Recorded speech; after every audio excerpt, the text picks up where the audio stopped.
Merit Award, University Gold Medal for being the highest rank holder in anthropology, All India Postgraduate Scholarship from 72 to 74, National Scholarship from 74 to 76, Srimati Kunda Dattar Gold Medal for being the best candidate in MA Sociology, Sanwal Memorial Prize for getting the highest marks in MA examination in Sociology, Fellowship under the Faculty Improvement Program, National Scholarship to Study Abroad, Government of India, 1980, Commonwealth Scholarship to study Social Anthropology in Cambridge in 1988, Rashtra Shirvamani Award in 2006 by Delhi Telugu Society for distinguished work in anthropology. Postgraduate Research Award, University Grants Commission. His area of specialization is comparative religion, caste system, family dynamics, medical system, anthropological theory and method. Today, he's going to speak on basic tenets of quality research. Sir is going to speak on this topic, and I'm sure you definitely enjoy his lecture. He's expert in research, sir. Participants, if you have any doubt, you can clear it. So I invite sir to start your lecture, sir. Thank you. Good morning to all of you, and very good morning to Professor Rahman. I am seeing him on my screen. Namaskar, Rahman Sahab, and I am very happy. Nice to see you after a long time, sir. And in fact, the last lecture I delivered at Manu was on 23rd September 2015. So, yes, I remember that it was a valedictory address which I gave. First of all, it was a lecture and then the valedictory address. And I really love your institution, and as many opportunities you give, my services will always be with you. So I'm really grateful to you, Professor Rahman, and also to Dr. Tehseen Bilgrami. I remember, I was also remembering when Dr. Bilgrami rang me up, I was also inquiring about the other people, particularly the lady called Lakshmiji. I still remember that I would return from the class and she would immediately bring a cup of tea for me. So I have all these people in mind, and I always remember the acts of kindness of all these people. So I'm grateful to you, and I wish you all the best, and keep safe. This is a time when we have to do our best, and so I wish you all the best, and looking forward to be lecturing today and also in future remaining associated with your institution. And once again, a very good morning to all of you. Now, my humble request before I begin is that please, the participants should not send me any question or any note of appreciation or anything, because I will be looking at the screen and it is distracting. So this is my humble request to you. I shall be speaking to you about the basic tenets of research, particularly focusing upon the qualitative research and looking at many things. And finally, I'll wrap up with the choice of a problem, how to start your research. And I will be speaking almost uninterruptedly till 1 o'clock. So please bear with me. And I'm quite accustomed to this. You have 10 minutes break, sir, if you wish. In between, from 11:30 to 11:45. Well, I think I can take all the questions later. Otherwise, the entire stream, the stream of thought, the line of thought would break. My humble request. Okay, sir. These webinars have a great quality. The participants can do whatever they want. They can mute their video also. They can go and do some work. They will tape record. So I'm always available whenever they want. And I'm sure you will be posting these videos on your website and also on the YouTube so that others are benefited. Now, I am assuming that all of you who are very distinguished people in your own institution You're all aware of research methodology. In fact, in the last 20 to 25 years, if you ever take a survey of the books which have been published on research methodology, maybe you will have to push the date, go down to say last 30 years, 35 years, you'll find a large number of books have been published on research methodology. These books have different titles. A book is called Introduction to Qualitative Research. Then there is another one called Social Research. Then you also find a book called Social and Behavioral Research. You also find a book titled Introduction to Quantitative Research. And there is always a need of these books. A number of publishers approach the eminent people in the disciplines of social sciences to write books on research methodology. It was not so earlier. When I was a student of anthropology and later on a student of sociology at the University of Delhi, we had very few books which we consulted. And the most prominent one used to be a book by Good and Hart, which was a book titled Methods in Social Research. And there were a couple of other books, but that was the main text which we consulted. And obviously now one would like to know why there is such an upsurge in the books on research methodology. Why so many books have come? And certainly I do not want to ignore the books which have been published in regional languages. And I do not want to ignore a large number of articles which have appeared. Just to give you an example, that tomorrow I am delivering a lecture, this is for Allahabad, on teaching of research methodology, how to teach research method. And this morning I was looking at the material. You won't believe the number of articles which are available on how to teach research method, how to go about doing it. And obviously, one would like to know why research has become such a central issue, something which was almost on the margin, why it has come to the center. When I say it was almost on the margin, I have in mind several other disciplines. For instance, natural and biological sciences never had a course on research methodology.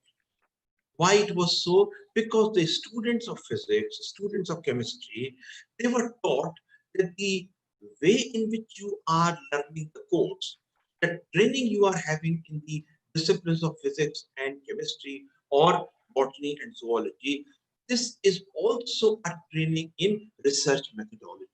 There is no need to have a separate course on research methodology when you are reading physics for your graduation or when you are reading chemistry for your graduation. You are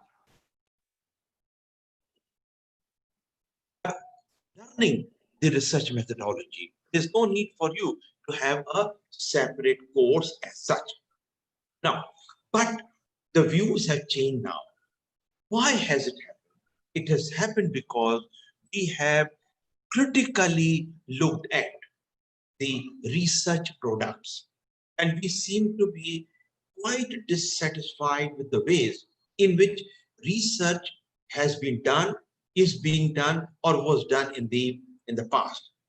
And therefore, we have all thought, different social sciences, we have thought that it is important to have a concerted training in research methodology, where the student should be trained in research method and also to think about research and to be as original and as creative as possible. And this kind of a course is needed, with the result that disciplines which earlier did not have courses on research method, they have now all started introducing. When I was a student, which is the 60s and the 70s, I find that research methodology was only confined to the kind of research methodology we have. It was only confined to the disciplines of sociology and anthropology. Because I did masters in both the disciplines, I had a chance to learn research methodology under the guidance of a large number of people. And this research methodology which I learned was not just confined to what is today called qualitative research. It also included a lot of quantification.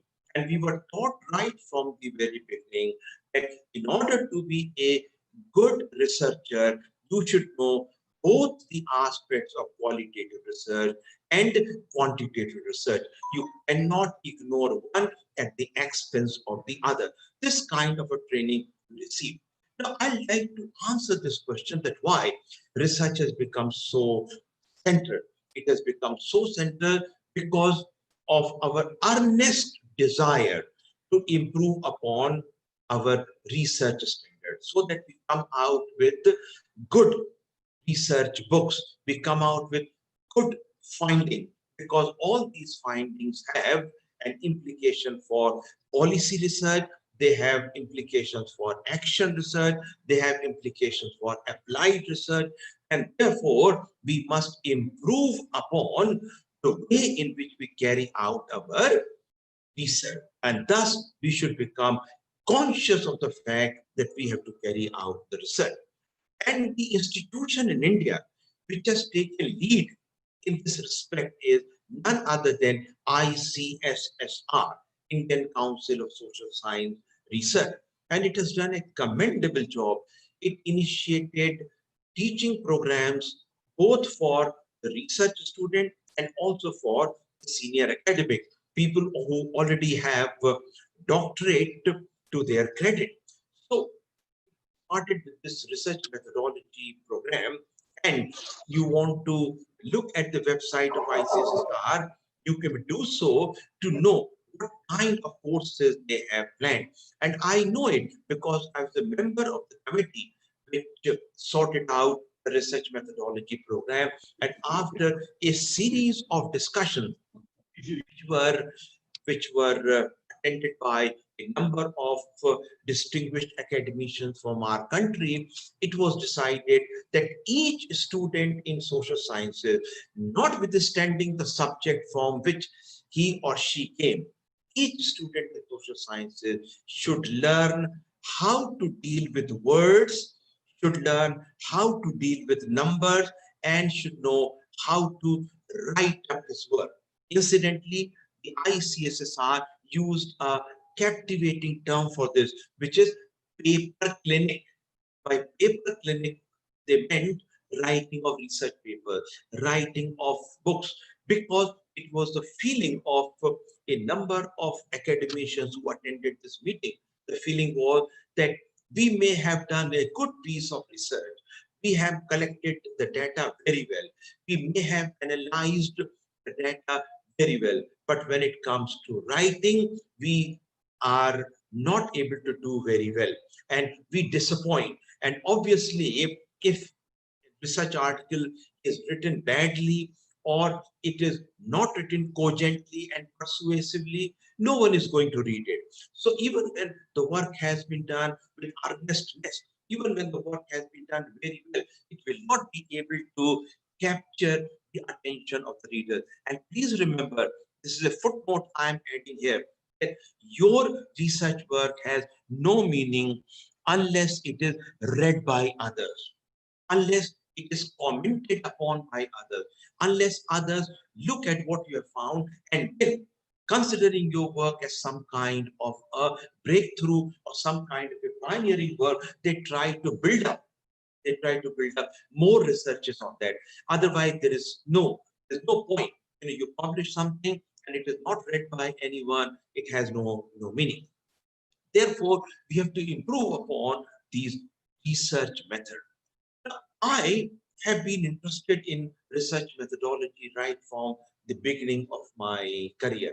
I have written a couple of books. I have also contributed a number of articles on research methodology, and I have taught research methodology courses, not only in my own university, but also at TERI, the famous university, at TERI, the, the institute which is with the resources and scientific aspects. Now, I taught at this for many years, and this has led me to subject the comparison of the books which were done on research methodology before the 1970s and the books which were done on research methodology after the 1970s. And I thought that today's lecture, this will be an important idea which I will be placing before you for your scrutiny before 1970 and after 1970. And I also want to clarify that I'm not just concerned with the books. I am also taking into consideration a large number of articles which have been written during this time. Now, when we compare these two kinds of publication, before the 1970s and after the 1970s, we find that changes have occurred with respect to 5 things. You can detect more changes. How research methodology as a kind of specialization, how research methodology as a kind of concern has changed. You can find more changes in it, but I will only refer to these 5 changes, and these 5 changes are crucial for understanding. I also know the kind of training you will be receiving in this short-term course, and I'm keeping this in mind, that the kind of things which you are going to do. Now, these 5 changes are: number 1, the first change is that to begin with, research methodology was highly scientific. It was because of the tacit belief that the models of natural and biological sciences can be used for understanding social phenomena.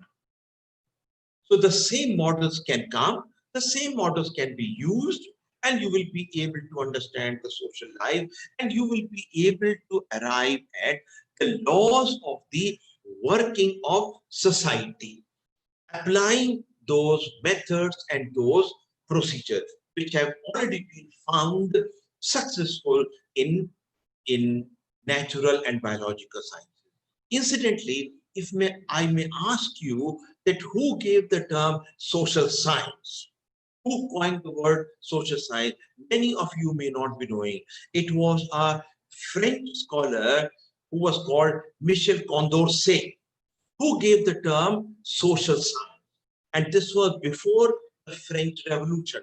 And by social science, he meant that the scientific methods and procedures which have been successful in the discipline of physics, because physics was regarded as the most important discipline, occupying the summit of natural and biological sciences.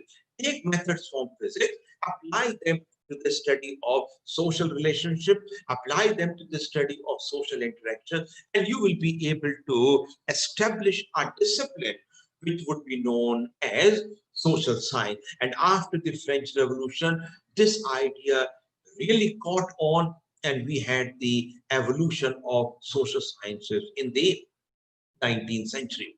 So earlier approaches were very scientific, which actually believed that social phenomena can be measured.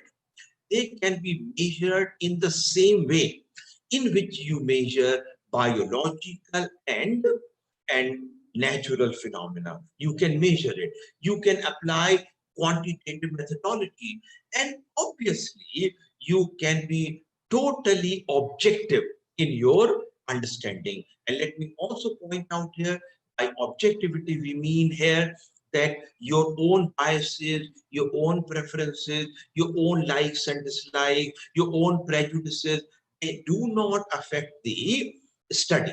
they do not affect the study, and you are able to keep them away. So with the same kind of objectivity which you use for natural and biological sciences, you can use the same thing in social sciences, and you would be able to arrive at, under quote, I will write it, laws of the working of human society, how human society works. And once you know the laws of the working of human society, you would be able to predict.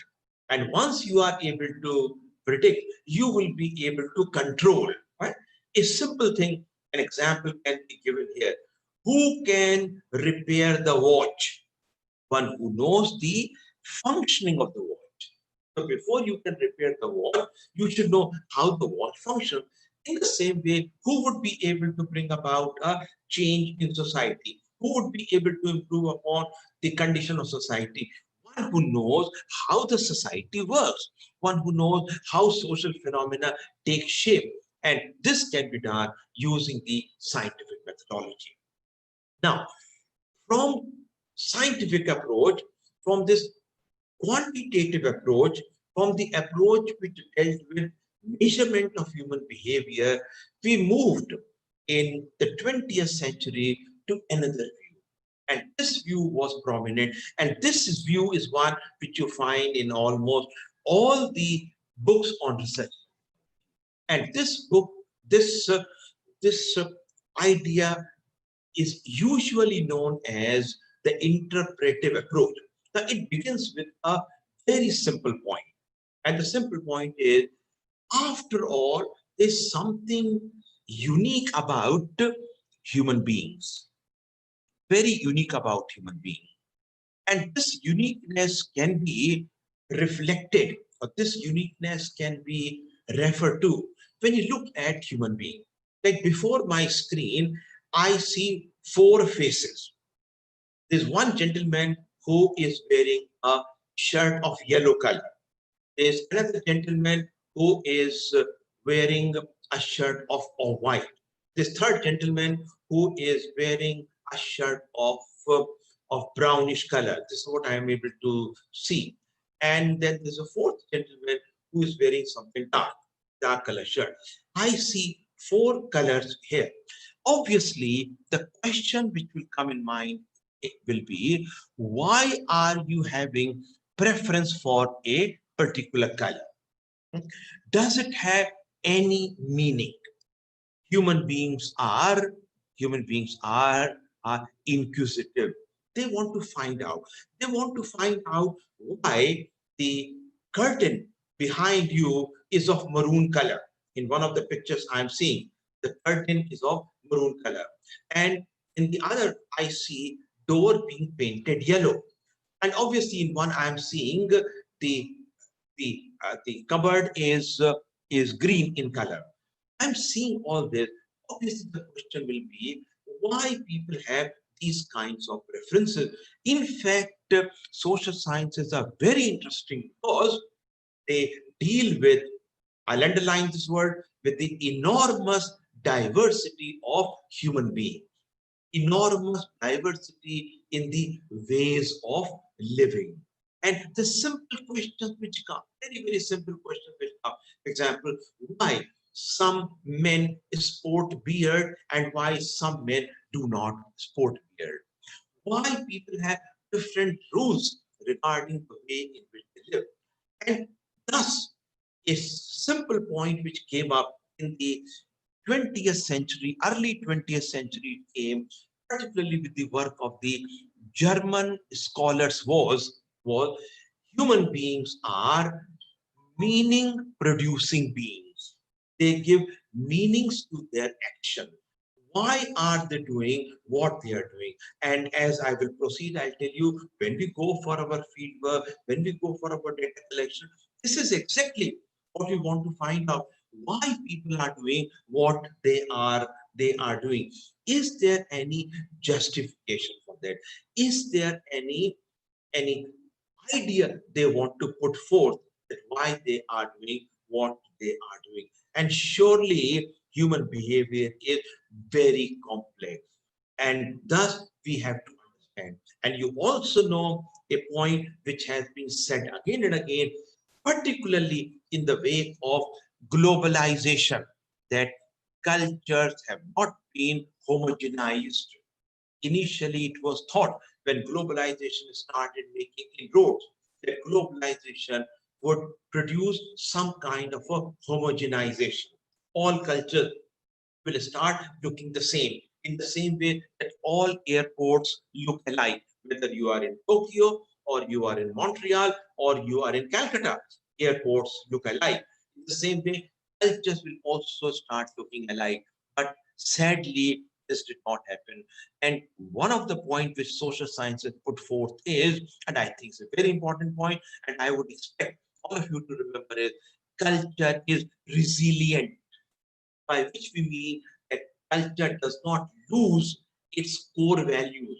It remains, it continues, it continues. We continue to think in the same way. On the contrary, the things which come to us from outside, they are adapted to our culture. If it is so, then we have to understand the meaning which people give to their own culture, to their action. And how will you come to know these meanings which people give to their action? You will come to know by asking them, by living with them, by understanding the things from what is called inside, the meaning they are offering. And this was really an issue. This was really an issue which came up in the early 20th century. And the issue was, look, why people are indulging in certain actions which may be regarded as non-rational. For example, spending a lot of money. For example, destroying their valuable. And there were communities which in fact were doing so.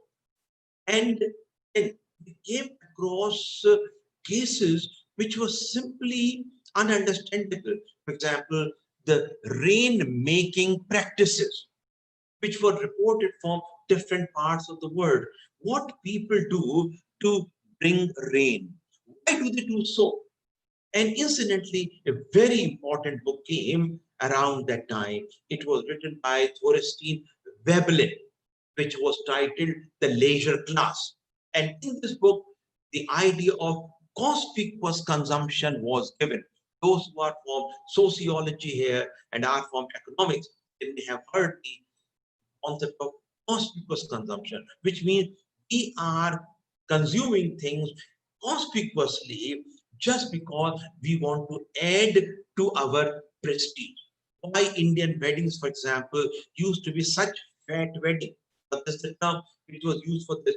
Why they were fat wedding? Because people wanted to earn name, they wanted to earn prestige, they wanted to earn esteem among the relative, and therefore they did not mind spending a lot of money.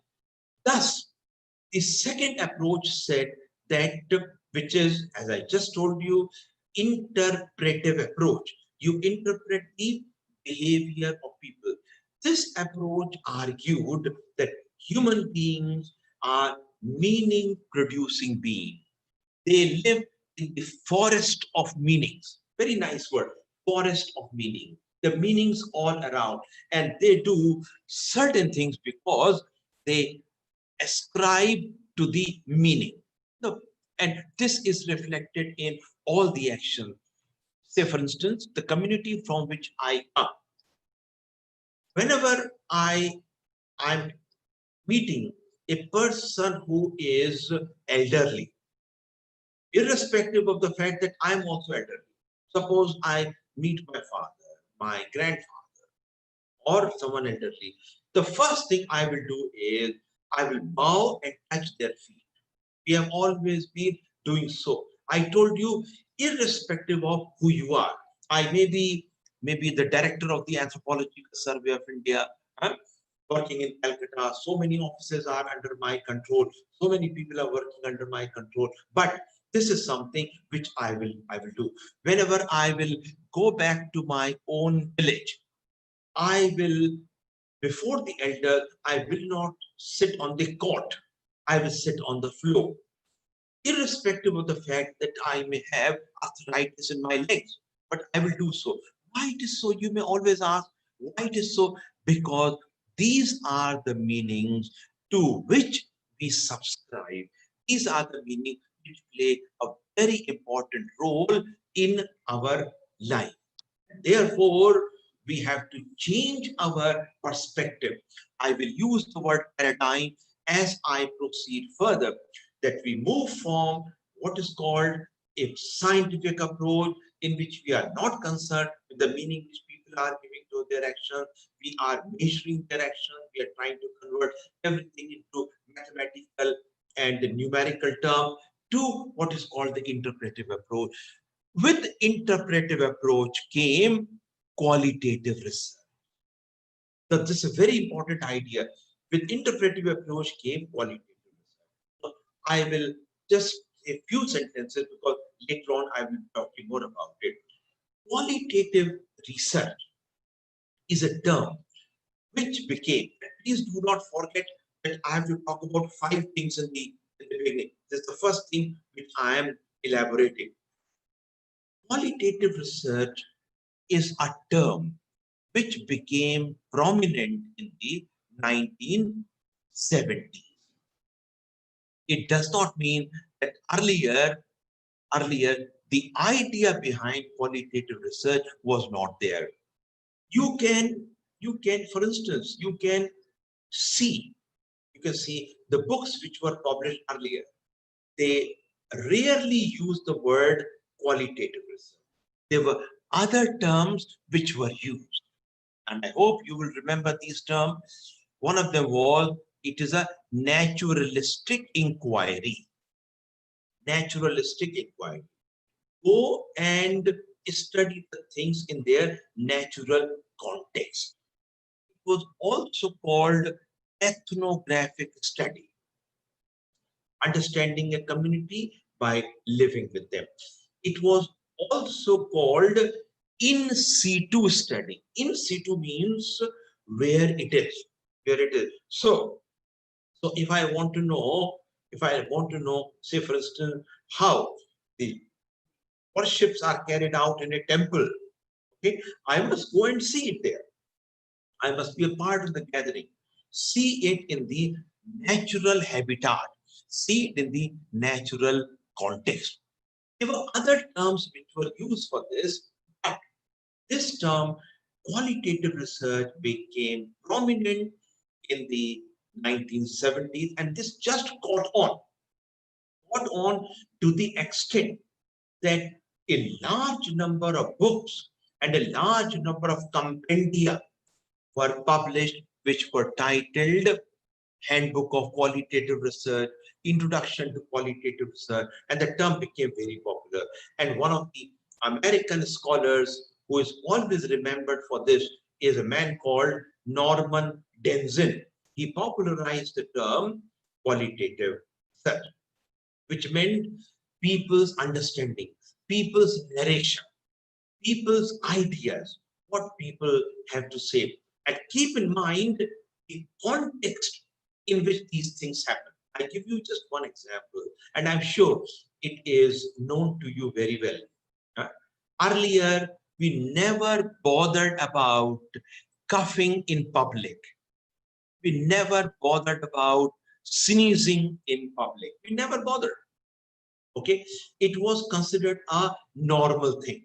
It was considered a normal thing to clear your throat, to have cough, to have sneezing. But in today's context, you know it very well how this kind of sneezing behavior, how coughing behavior is going to be interpreted.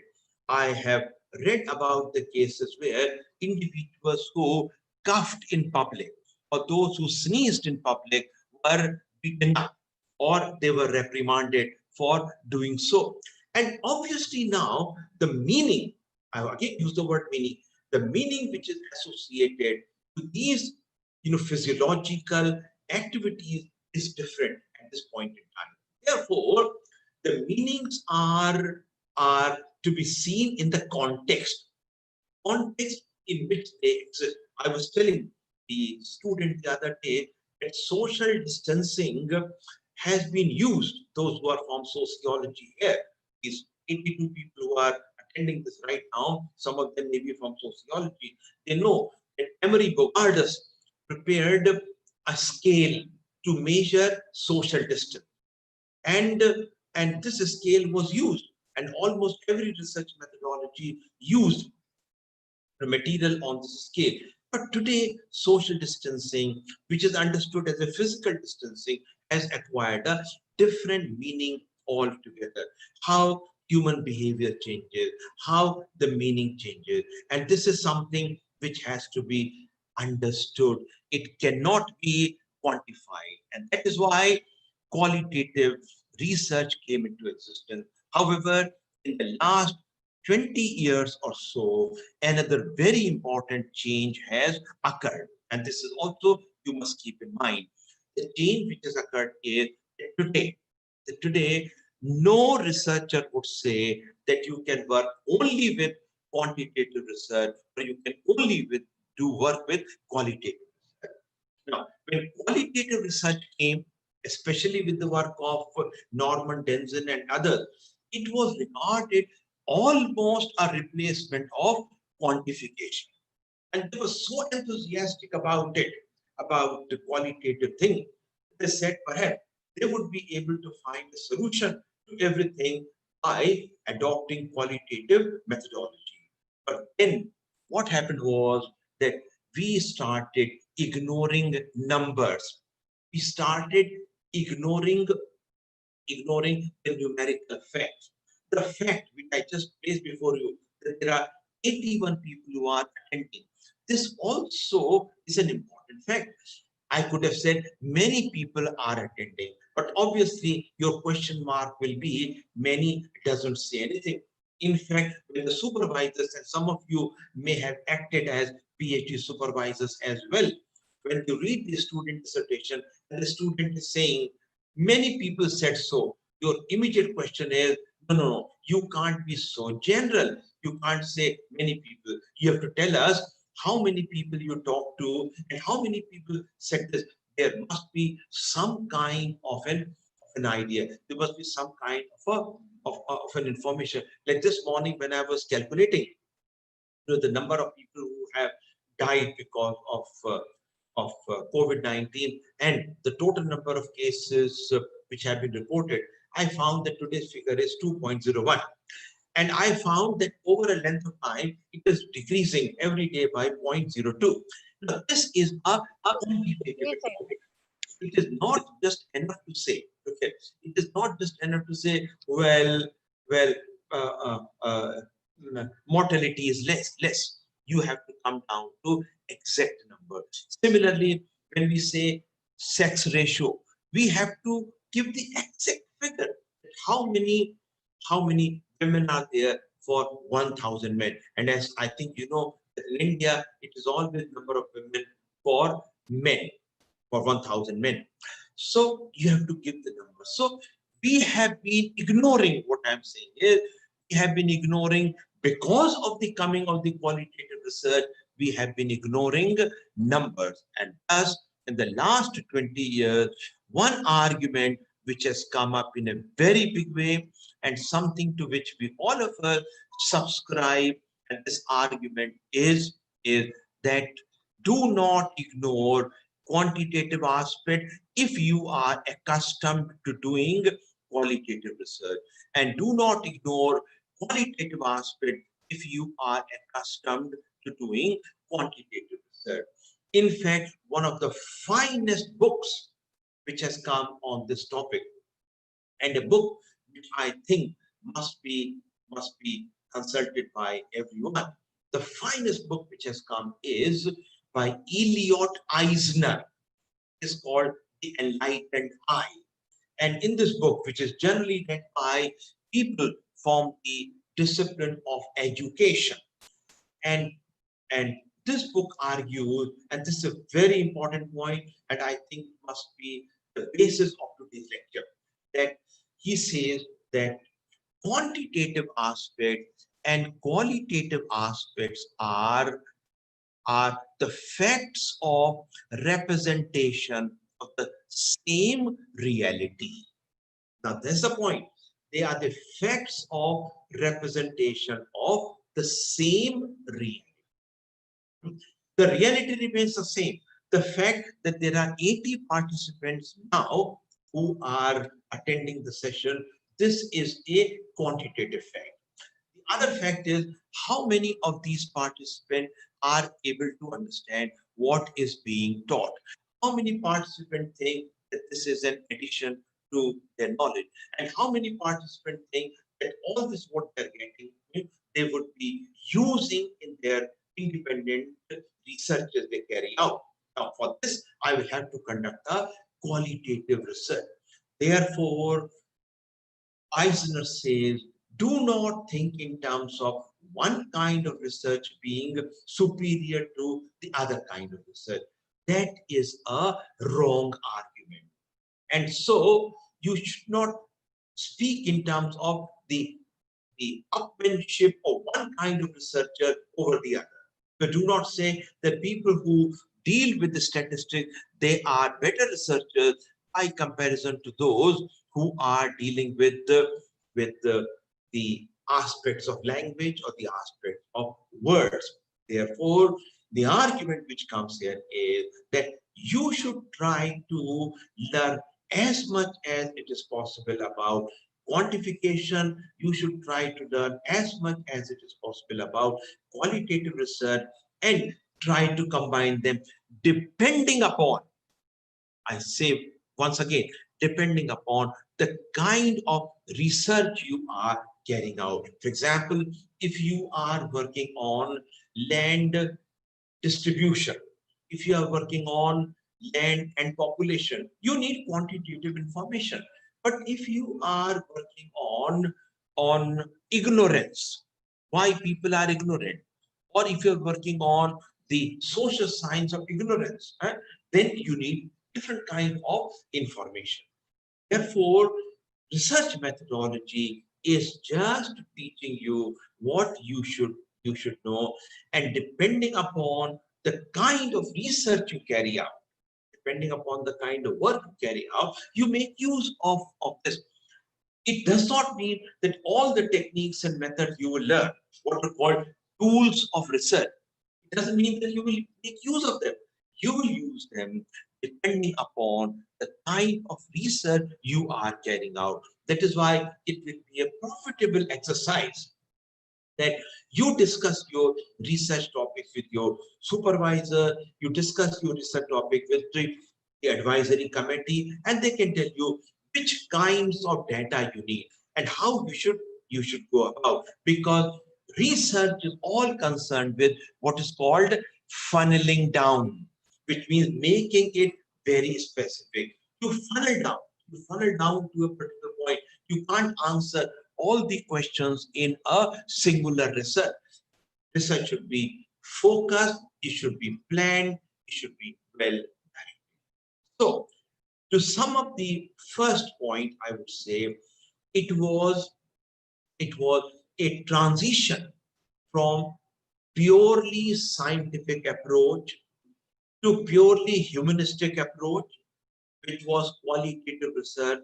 And then these two approaches are put to some kind of a comparison. And when we put these approaches to comparison, we find that there was a tendency to exclude. So quantitative researchers said, no, we are not concerned with qualitative things. And qualitative researchers said, we won't bother about number.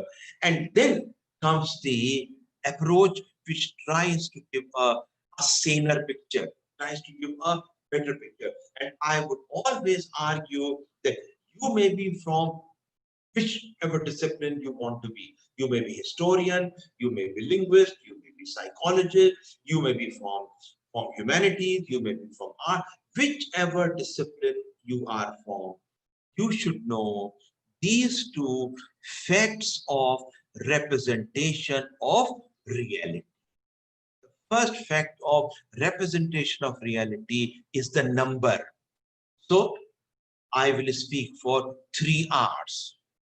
The number. and for speaking for 3 hours, I would be given some amount of money as my remuneration. I would be given some 10 minutes or so to answer your question. These are all quantitative things without which we can't work. And then there are other things are how it is to be taught, the ideas which are coming. And I'm sure some of you may be taking down the notes. And how are you taking down the note? You are taking down the notes, which in fact are the words which I am using, the idea you are understanding. So both these facts of representation of the reality, they go together. Therefore, a good researcher is one who knows how to treat the words which are generated in qualitative research and how to deal with numbers which are generated in quantitative research. But this is something which all researchers should know. Why it is so? Why it is so? Just one more question I will answer here. Why should be like this? Why the students of history should be taught elementary statistics? And why the students of economics be taught the qualitative research methods? Why the psychologists should be taught both of them? Why it should be there? Why it should be there? Because, number one, numbers have to be interpreted. Numbers mean nothing. If I tell you that sex ratio in India is 944 women to 1,000 men, and if I tell you that among the Santals of Bengal, the sex ratio is 990 women to 1,000 men, it means nothing. It means nothing unless you tell us why it is so, unless you refer to the hypothesis which was given by Amartya Sen about missing daughters, unless you bring all these things, unless you refer to the patriarchal aspects of the Indian family, unless you go into these aspects that how women are neglected, how girls are neglected, and how the exploitation of the girl child goes on. Unless you bring these aspects, you will not be able to understand. Similarly, if I tell you that the number of the tribal landless workers has increased over time, the answer will not come unless I tell you it is because of land alienation. It is because they have lost their land. And because they have lost their land, now they have no option with them except that they start working as landless laborer. So numbers, point number one, numbers have to be interpreted. From where does the interpretation come? From where does it come? It comes from cultural practices. I give you another example. The sparrow, incidentally, sparrow is the state bird of Delhi. I come from Delhi, so I know about it. So sparrow has almost disappeared from the city of Delhi. You ask people and they will tell you now they don't see sparrows. They don't see squirrels either. And I've been observing this because I'm very interested in birds. I read zoology in my graduation. And obviously the question will be why the sparrows are not seen these days? And why in Delhi you see an abundance of two birds, crow and pigeon. Crow and pigeon. Other birds are not there. Why it is so? Obviously, you need an answer. You go to the city of Shillong and you will find a large number of sparrows there. In fact, when I went to Shillong and I was really elated to see them there. Then I come to know that sparrows have moved to safer location. It's a very shy bird. Sparrow is a shy bird. It has gone to these locations. Why it has gone to these locations? And one of the explanations which came over, it is because of the huge mobile tower. It is because of the kind of radiation which are produced that the sparrows find it totally devastating. So they have moved away. Answer would be found in terms of the cultural practices, the kind of cultural practices which we carry out, and therefore numbers have to be interpreted, and this interpretation is always qualitative. Now come to the second proposition. What is the major criticism of qualitative research? The major criticism of qualitative research is it is impressionistic. It is just based on your impression. You just observe few things and you arrive at some kind of a generalization. And therefore, qualitative researchers are castigated for just being subjective, for being impressionistic, and just relying upon few facts rather than studying the thing in a detailed manner. How will we be able to counter this? The way in which we can counter this is that even the behavioral aspects have to be measured. So when I'm looking at the screen around me, I find a person going away for the time being and then coming back. So if I have to count how many times you take leave from the webinar and come back, I will have what is called quantitative. So you observe the behavior of the people, count the behavior of the people over a length of time. One of the very well-known anthropologists, Bronislaw Malinowski, he is regarded as the founder of the fieldwork tradition. Malinowski wrote that first thing we need is a statistical, he used the word statistical documentation of actual behavior. Underline the word actual behavior. How many times does it happen? So if you are going to generalize, you should have a number of cases where you have observed the behavior, and if it was countable, you counted it. Incidentally, as a footnote, I will tell you that content analysis is a method which uses the quantitative techniques for this. Thus, the basic problem with qualitative research can be overcome when we count the behavior, when we count the number of times the behavior takes place, and the numbers have to be interpreted. If there is truism in both these statements, which is there, numbers have to be interpreted, and behavior can be counted. In that case, we cannot think in terms of the supremacy of one kind of research over the other kind of research. These are different ways of approaching social phenomena. These are different ways of approaching the reality. And therefore, a good researcher is one with which I will conclude here.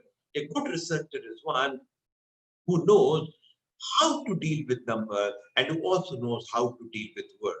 A good researcher is one who knows when he has to deal with numbers and when he has to deal with words.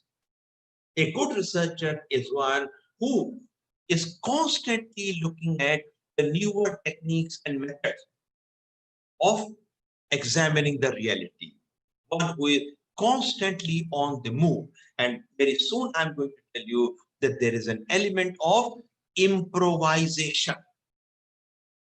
I treat this word as very important. What is improvisation? You have to think of a different way of doing. That is why, throughout my teaching and research career of 41 years at the University of Delhi, 41 years and 3 months, I always used to tell my research students, do not borrow a questionnaire, do not borrow a schedule from the already existing website. Do not do so. Because if you are going to borrow a schedule or a questionnaire from the already established website, there will be a tendency to not only to plagiarize it, but also your mind will be hued. Your mind will be colored. I always told them that you prepare an inventory of questions yourself. And I think if you are a PhD guide, and I think many of you are, I can make out from your faces that you are senior people. So if you are a PhD supervisor, always tell your student that do not borrow work which has already been done. Suppose you have to study, say for example, you have to study the breakdown of the joint family. Ask your student to prepare an inventory of questions. Ask your student to prepare a schedule without looking into what has already been done. And once the schedule has been prepared to the best of the ability of the student, and the student is satisfied with whatever he or she has done, and also the supervisor gives his or her consent, well, it is all right. After that, you can look at the kind of material which is available. And if you find that your questionnaire is lacking certain things which have been taken care of by others, you can bring it. So it should be the second thing rather than the first thing to begin with. Because I repeat, research is all concerned with originality, it is all concerned with innovation, it is all concerned with creativity. So depending upon the context, depending upon the kind of work you are doing, you will choose from the repository of qualitative research or the repository of quantitative. Point number 2. Now comes the second point. And the second point is concerned with 4 aspects. You can break the second point into 4 aspects. Each discipline has its own conception of reality. Meaning thereby, what is that you are going to study? What is that you are going to focus on? Let me give you an example. If you are from the discipline of history, where will you go for your data collection? If you are from history, you will go to archives, you will go to museums, you will go to the libraries. You may ask people for personal documents if they have any kind of accounts book they have.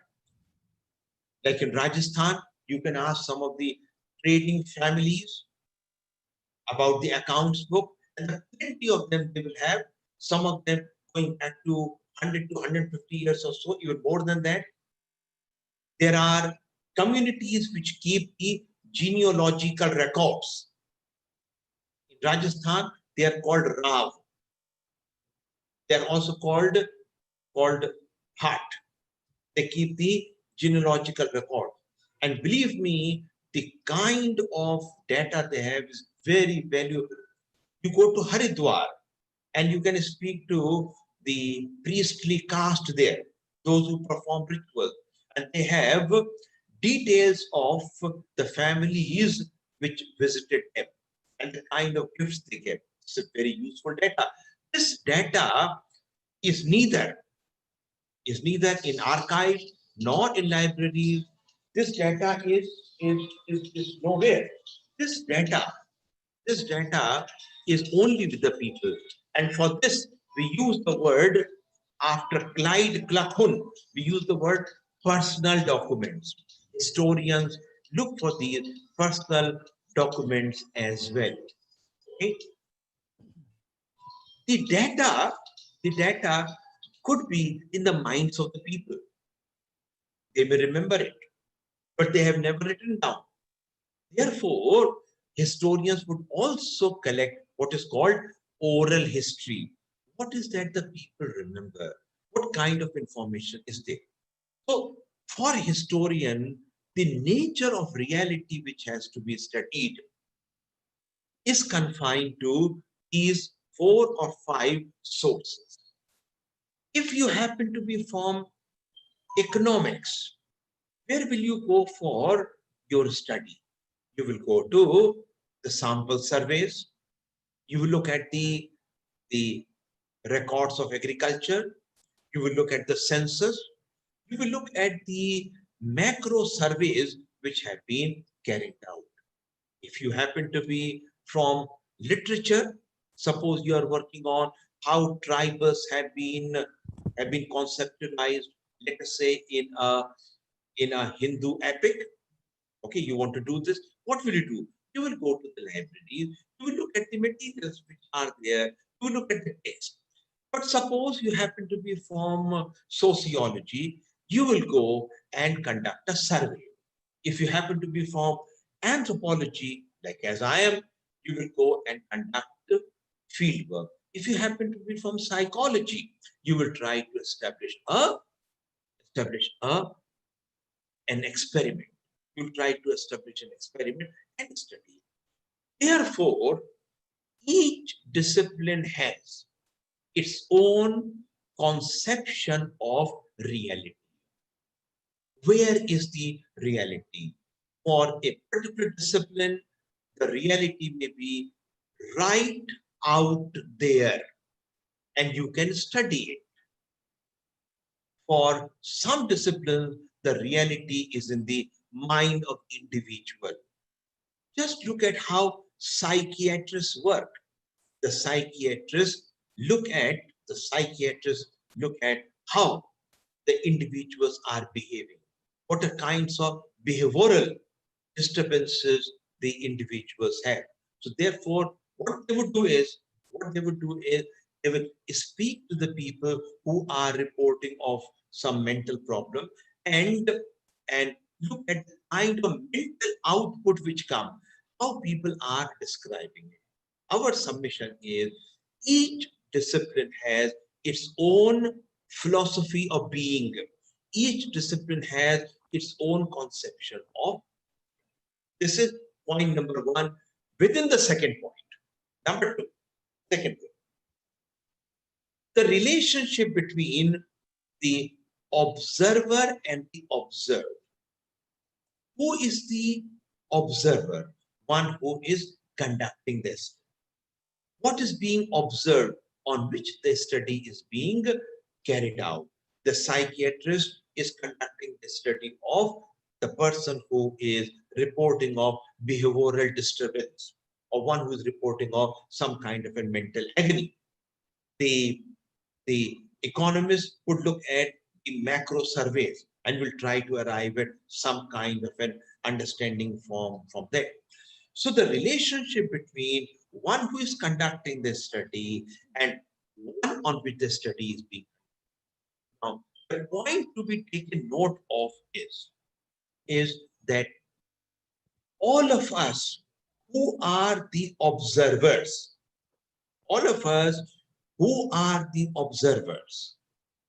we are all a product of one or the other culture. We are all a product of one or the other society.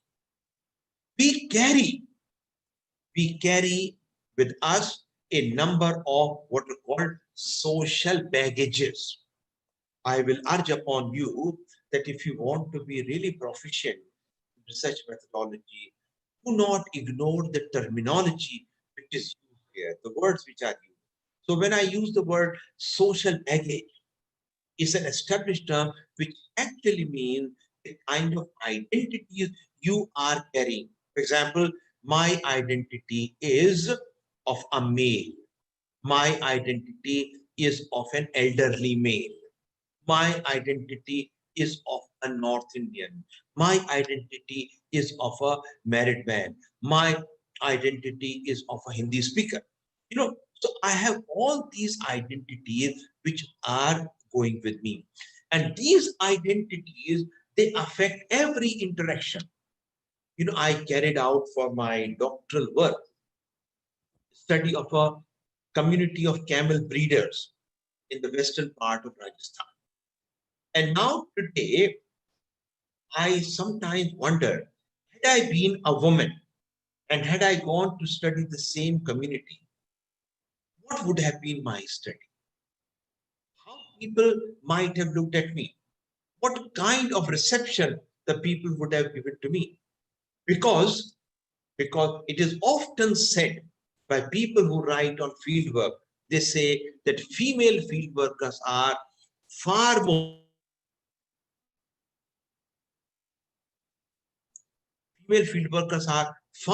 successful than the male field workers, because female field workers are given a good treatment compared to the male field workers. So I just reversed my position. Had I been a woman, what would have been the kind of work? Just come to another fact. I conducted my field work with this community when I was in my 20s. Now, when I'm in my 60s, I go back to the same people. What would be my study? How will I be perceived? Because these are identities which I'm carrying. The third example I will give, I am Indian. I went to Rajasthan for my fieldwork, although I neither come from Rajasthan nor I'm a camel breeder.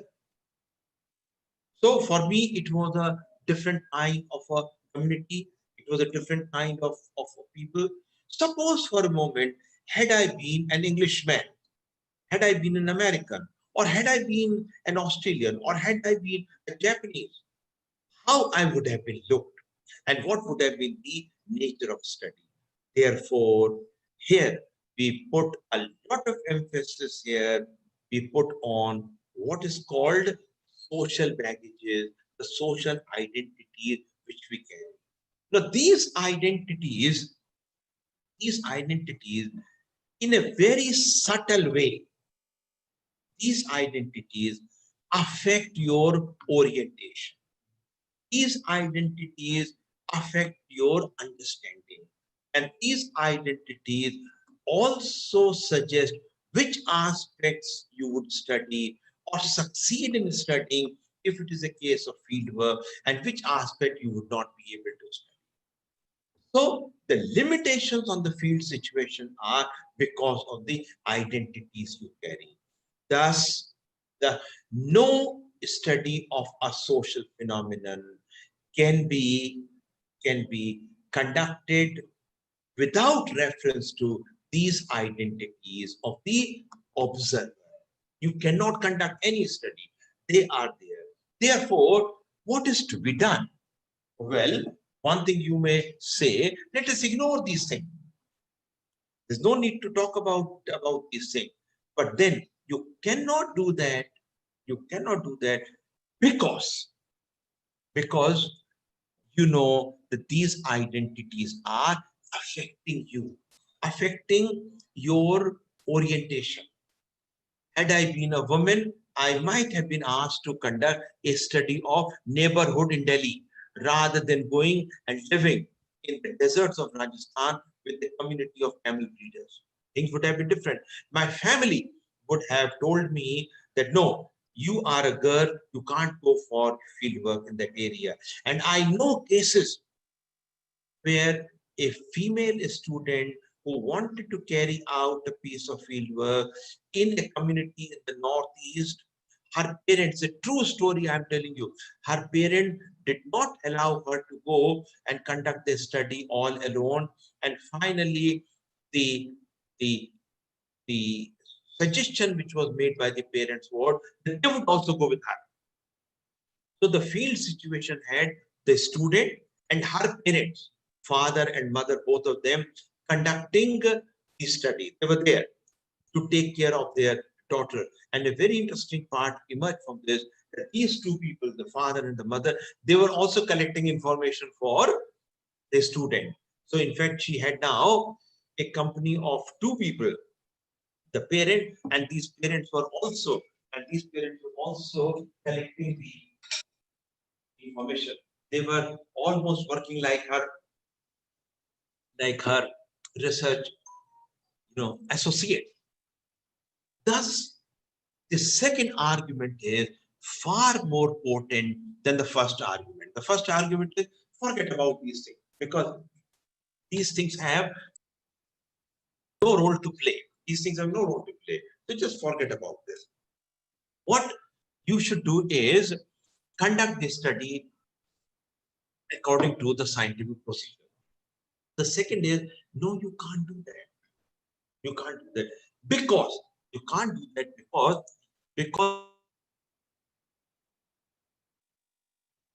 can't do that because you are studying human situation, and human situation cannot be studied in isolation from who is conducting the study. Let me give an example just to elaborate a little further. The second example is, how do you conduct a study of a troop of monkeys? How do you conduct a study of a troop of chimpanzees? After all, Jean Goodall is a very famous primatologist, and her programs come on National Geographic, several other channels, and Goodall has been carrying out, this may be added to your knowledge, she has been carrying out a study of a troop. Troop means a group. A troop of chimpanzees in Tanzania, Bombay Stream National Park, from 1968. Incidentally, it is the longest fieldwork which is going on. It has not ceased till today. So what is happening in this situation? In this situation, what is happening is a group of human researchers are following the chimpanzees. They are observing the behavior of the chimpanzee. They are looking at the mating relation. They are looking at the way in which the baby chimpanzees are fed. They are studying the total behavior of the chimpanzees living with them.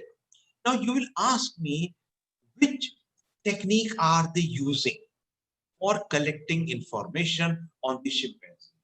The only technique they are using is of observation. They're just observing. That's the only, and there is no substitute to observation.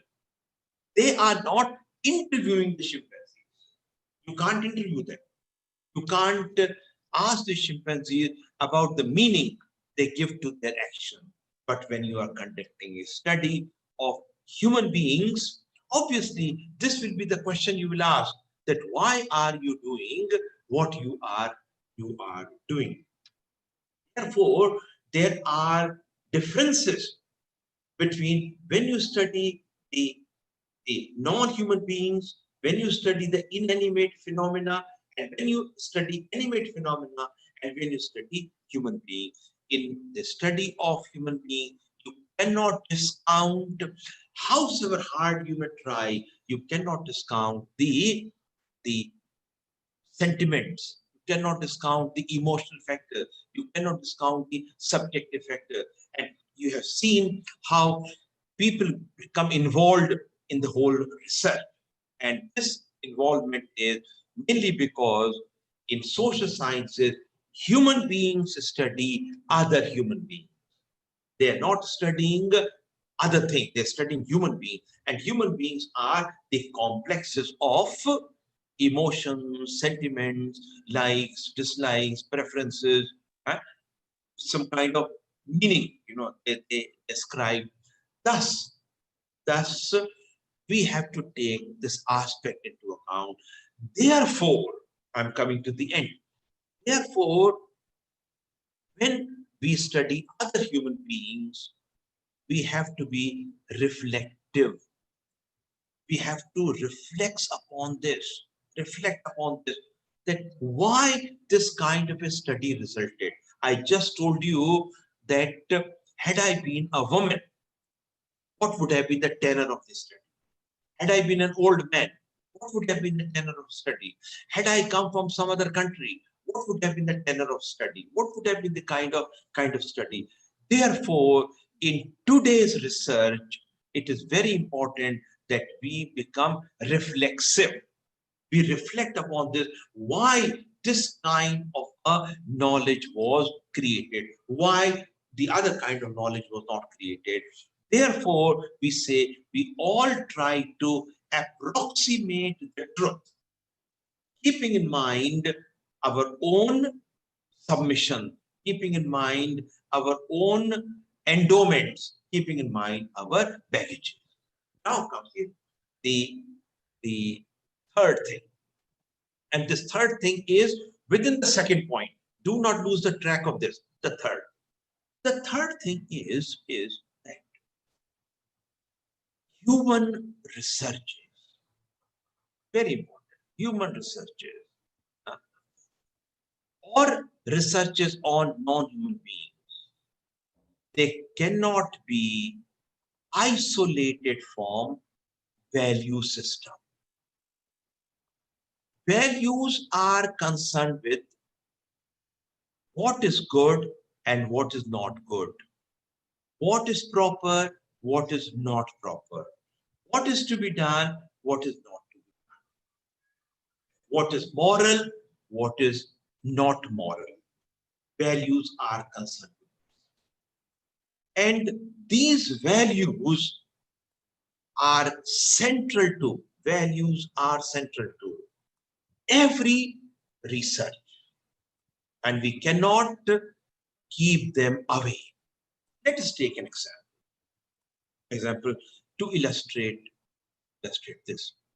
You know, I think when we talk about the researches which were done in the past, when we talk about these researches, you come across many instances where values were flouted.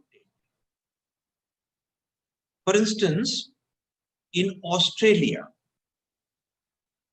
the children of the Australian Aborigines, these children were separated from their families.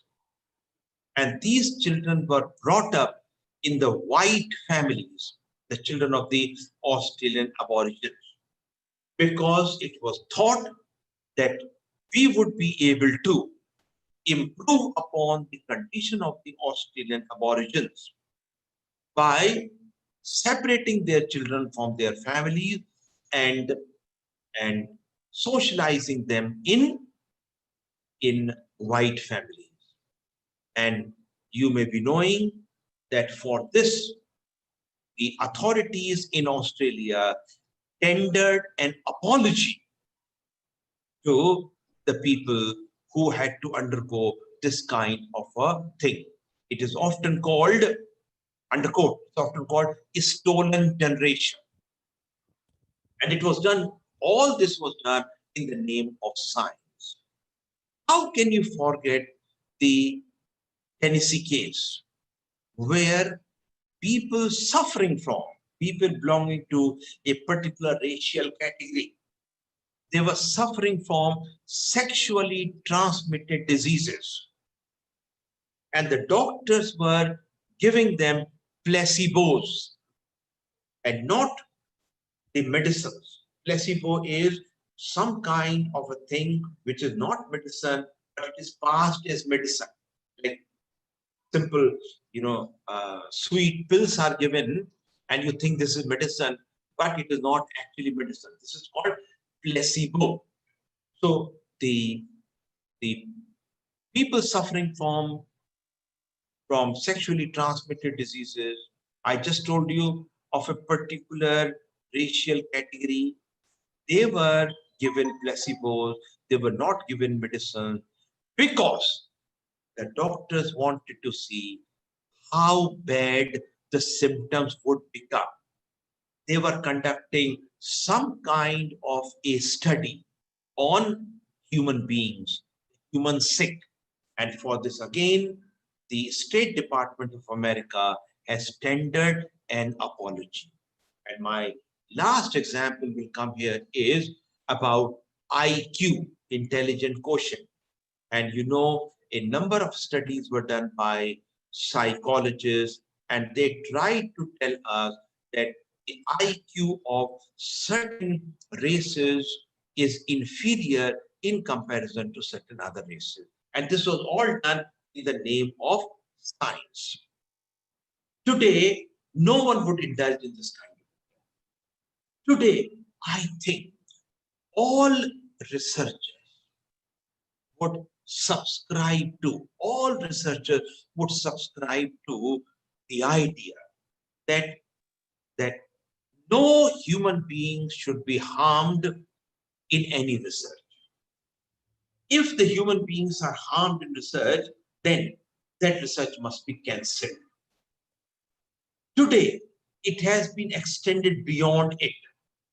And it's not just human beings who should be taken into consideration, but non-human beings as well.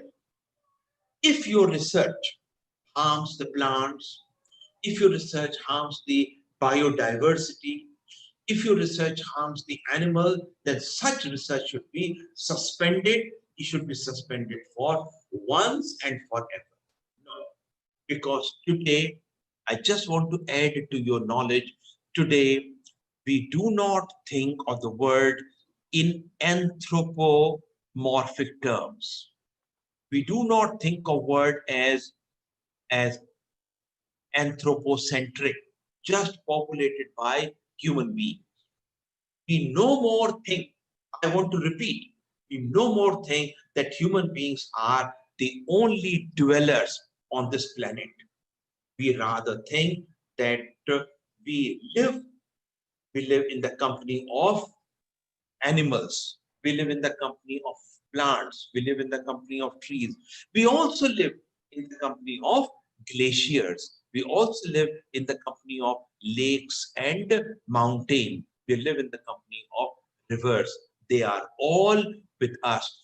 Our survival is guaranteed. Our survival is guaranteed when the others are able to survive. If the others are harmed, then our survival will be jeopardized. It will be paralyzed. We will not be able to work. That is why I want to add here that our conception today is of what is called pluriverse. Pluriverse.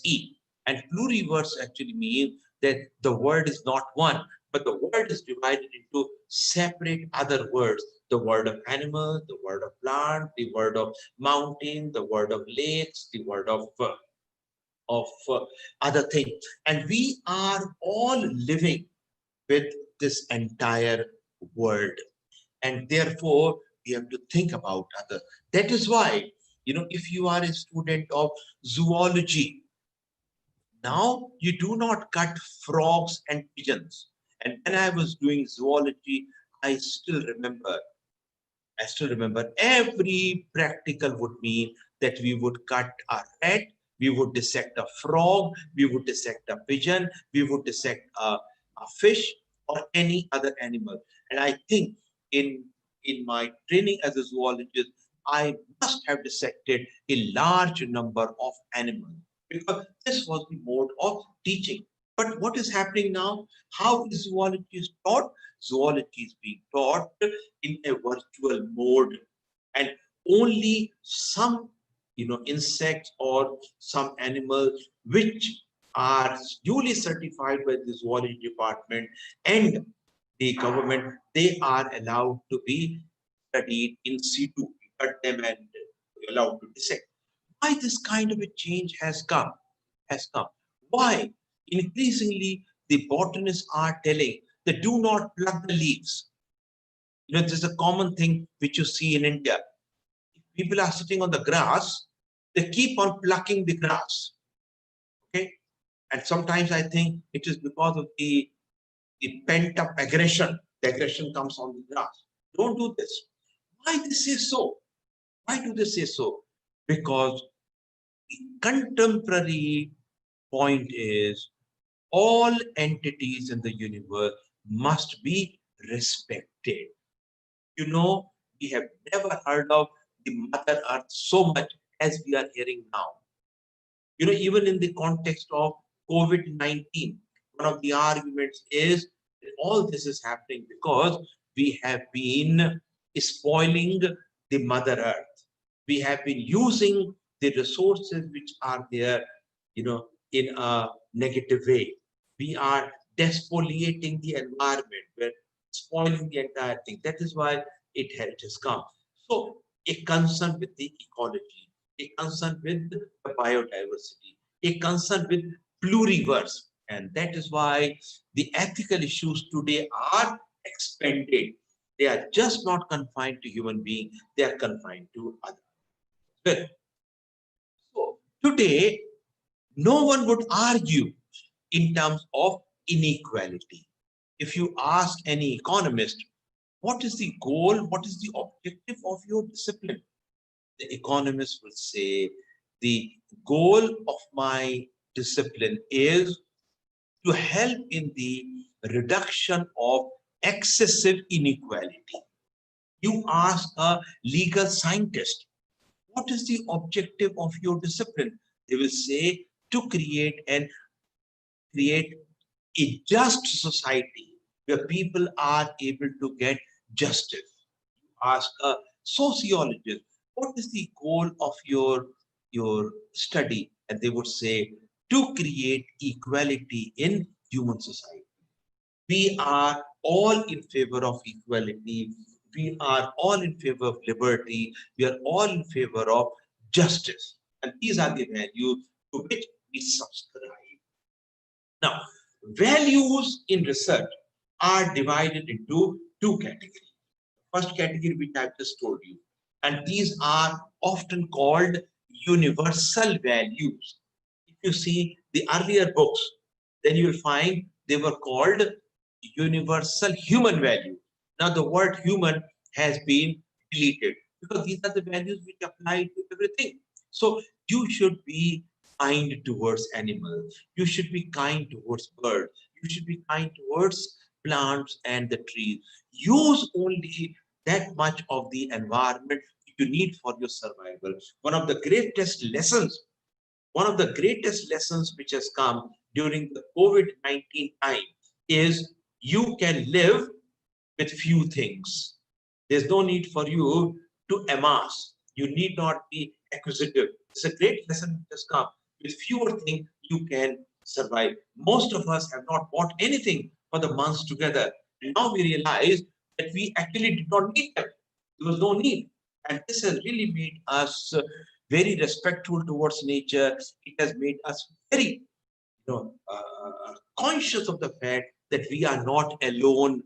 There are other things around me. There are animals, there are plants, and there are other things. If this is the first set of values, where more and more human values are coming, the values of equality are coming. And we are also discussing, it's very important, we are also discussing the rights of the dead. We never bothered about this. Today, when against the backdrop of COVID-19, when you read about the heart-rending stories of cremations, heart-rending stories of people dying and the bodies remaining unattended for days and days together. When we hear about all this, we start asking questions about what is called the rights of the dead. Don't the dead deserve some kind of a dignified burial, dignified cremation? Don't they deserve that? These are human issues which have come, and research is concerned with this. One of the most important areas, to work on these days is COVID-19 and death. It's a very important area, and you can work on the basis of the newspaper reports, on the basis of what is called smart ethnography. You can speak to people on phone, you can connect to them electronically or digitally, and you get the information. Now, then there are second set of values. The second set of values are very different. These second set of values are concerned with what is called research values. These research values are, number one, never plagiarize the work of the other. Never do so. Howsoever impressive that work might be, but never copy from the work of any other person. In case you are doing so, it is at your own risk. You can certainly quote from the work of the other. You can certainly acknowledge the work of the other. You can always say that this is the information, which I have got from this source. This is number one. Never indulge in any kind of plagiarism. In fact, I have spoken to a number of people who have been accused of plagiarism, and because I was in the university, I was also the head of the department, I was also the principal of a college. I had a chance to speak to people, and I came to know one of the simplest answers they gave was that when I was reading someone else's work, I thought it was so good that I could not have made any change. So I just borrowed it. But that is not a correct thing. You can borrow the idea, but write the idea in your own words. And the idea from whosoever you have borrowed, it must be acknowledged. Number two, the second value is what is called academic fraud. You will ask me immediately, does it happen? Does academic fraud occur? And my answer to you will be, yes, we never took note of it, but it is so common, academic fraud. What is academic fraud? Academic fraud is, I give an example. You claim to have done a field work in a community for 6 months. This is what your work says, that I collected the data over a period of 6 months. In fact, you were there only for 10 days. You were there only for 15 days. You measured for a survey on nutrition. For a survey on nutrition, you measured 200 individuals. But then you extrapolate your data to 5,000 individuals. You do this. Now, this is academic fraud. Or a particular file does not exist in the archive, but you claim to have seen that. This is academic fraud. Or you fudge the readings.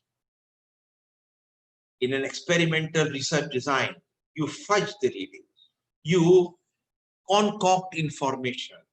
You fabricate information. They are all instances of academic fraud.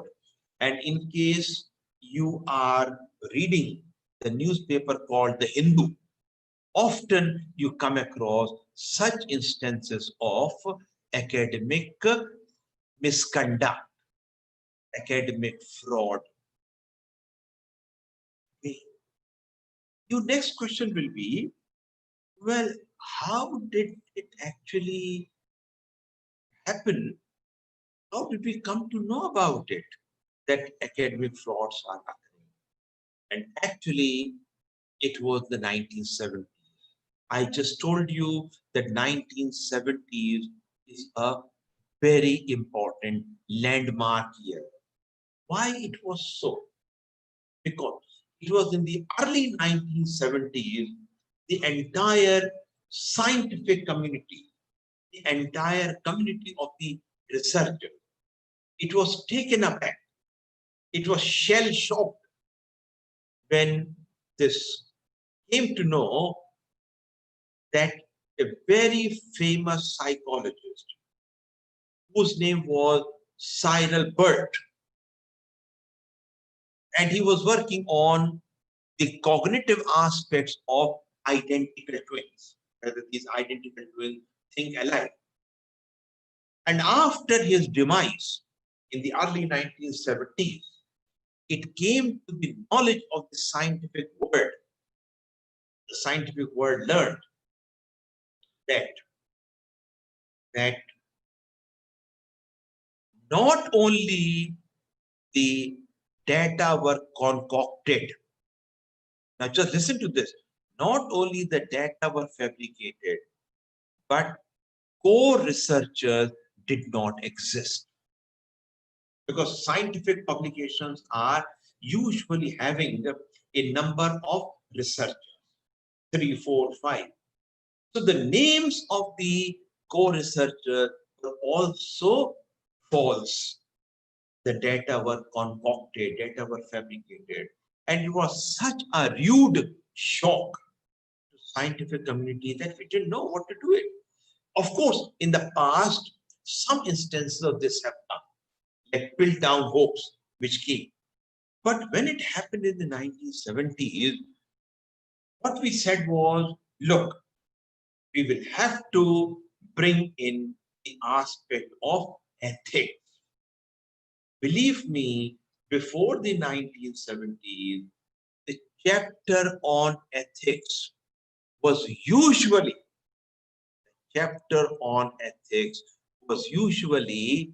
not there in research methodology books.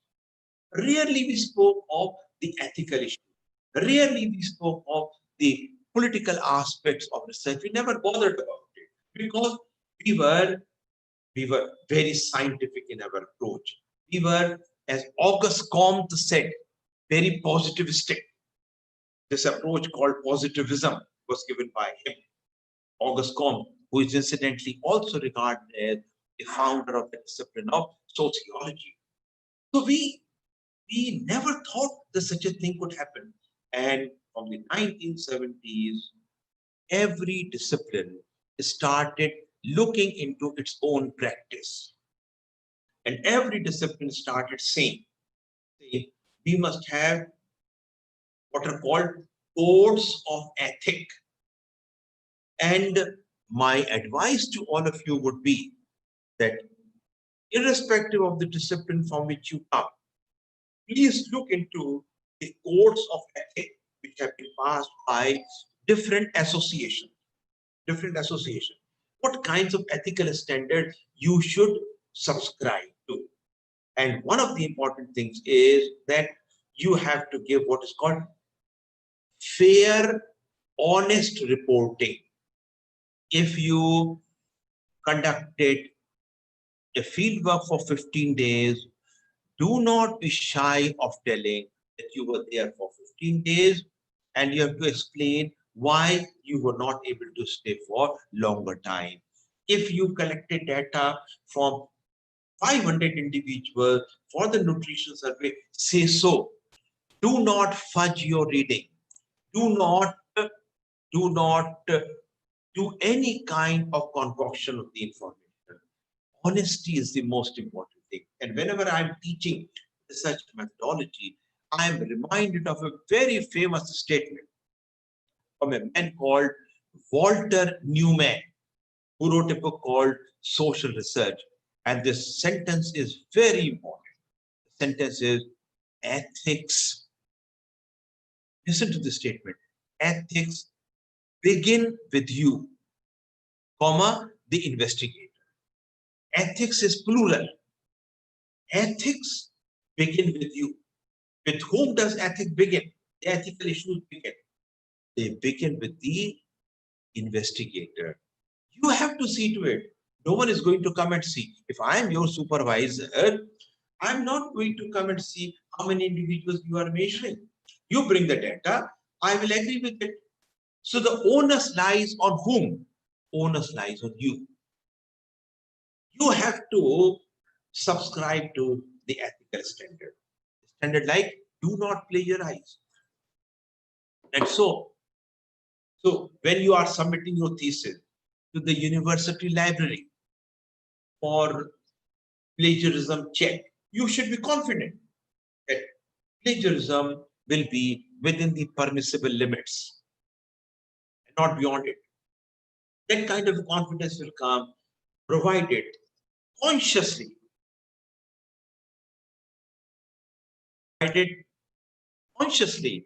you have adhered to the standards of honesty. This is the third part of research. And all these are coming, as I just told you, in the second. I will only talk about 5 things on the second. Now comes the fourth and the last part of research. Incidentally, the first in technical term is called ontology, the nature of reality. The second, which is concerned with the relationship between the observer and the observed, it is called epistemology, the theory of knowledge. And the third one, which is concerned with the value system, values to which you subscribe. Now, this is a very important aspect. Values, for example, the universal values. I should not discriminate between one person and the other person. During this COVID-19 time, this is the message which is coming up again and again, that do not discriminate, do not stigmatize people, because this is universal human value. Okay. Number two, the universal research values. You should not harm your respondent. That is why, you have to adhere to the principle of what is called informed consent. Whenever you go for any kind of field data collection, any kind of experimental work on human beings, any kind of field work on human beings, what you should do is tell the people who you are, tell the people what you are going to do. Do not conceal anything. An informed consent is built up over a period of time. And this is what we have done. Suppose we are going to conduct an experimental study. Let us assume for a moment we are psychologists and we want to conduct a study on emotional maturity. Let us assume for a moment. Now, what we do is we call prospective. We call a set of prospective respondents. Today, the word used for respondent is interlocutor. Earlier, we used the word informant, then we used the word respondent, but today we use the word interlocutor, by which it means someone who has conversation with you. So I call a set of interlocutor, those who are going to participate in my research. In very simple terms, I should tell them what I am going to do. What will be the objective of the research? In very simple terms, I should tell them what will be the methods of the study. And I should explain all this to them as clearly as possible, and also give them some material to read. So a large number of people come, those are going to be the prospective partners in your research. You are giving them the material, you told them, and now you ask them to come after a gap of 2 days. Let people think about it. Do not rush into it. Next time, those who would come for this meeting would be the ones who have made up their minds. So it is the process of funneling down.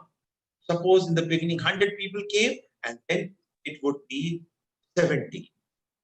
Now, second session is mainly on their question. Let them ask you questions, and you should answer these questions with the best of your understanding.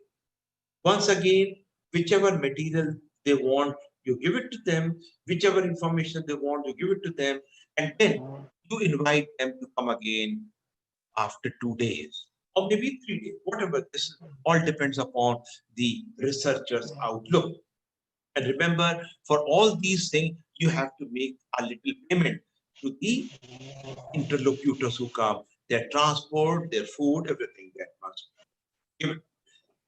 Now, third day, you are ready with the informed consent form.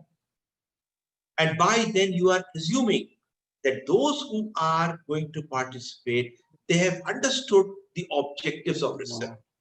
They have understood what is going to happen here. And so on the third day, you once again ask them that, do you have any questions? Do you have any doubt? And once there's no doubt, then you give them the form.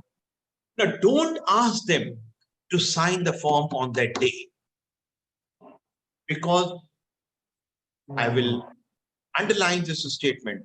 Informed consent is built. Informed consent is built over a length of time.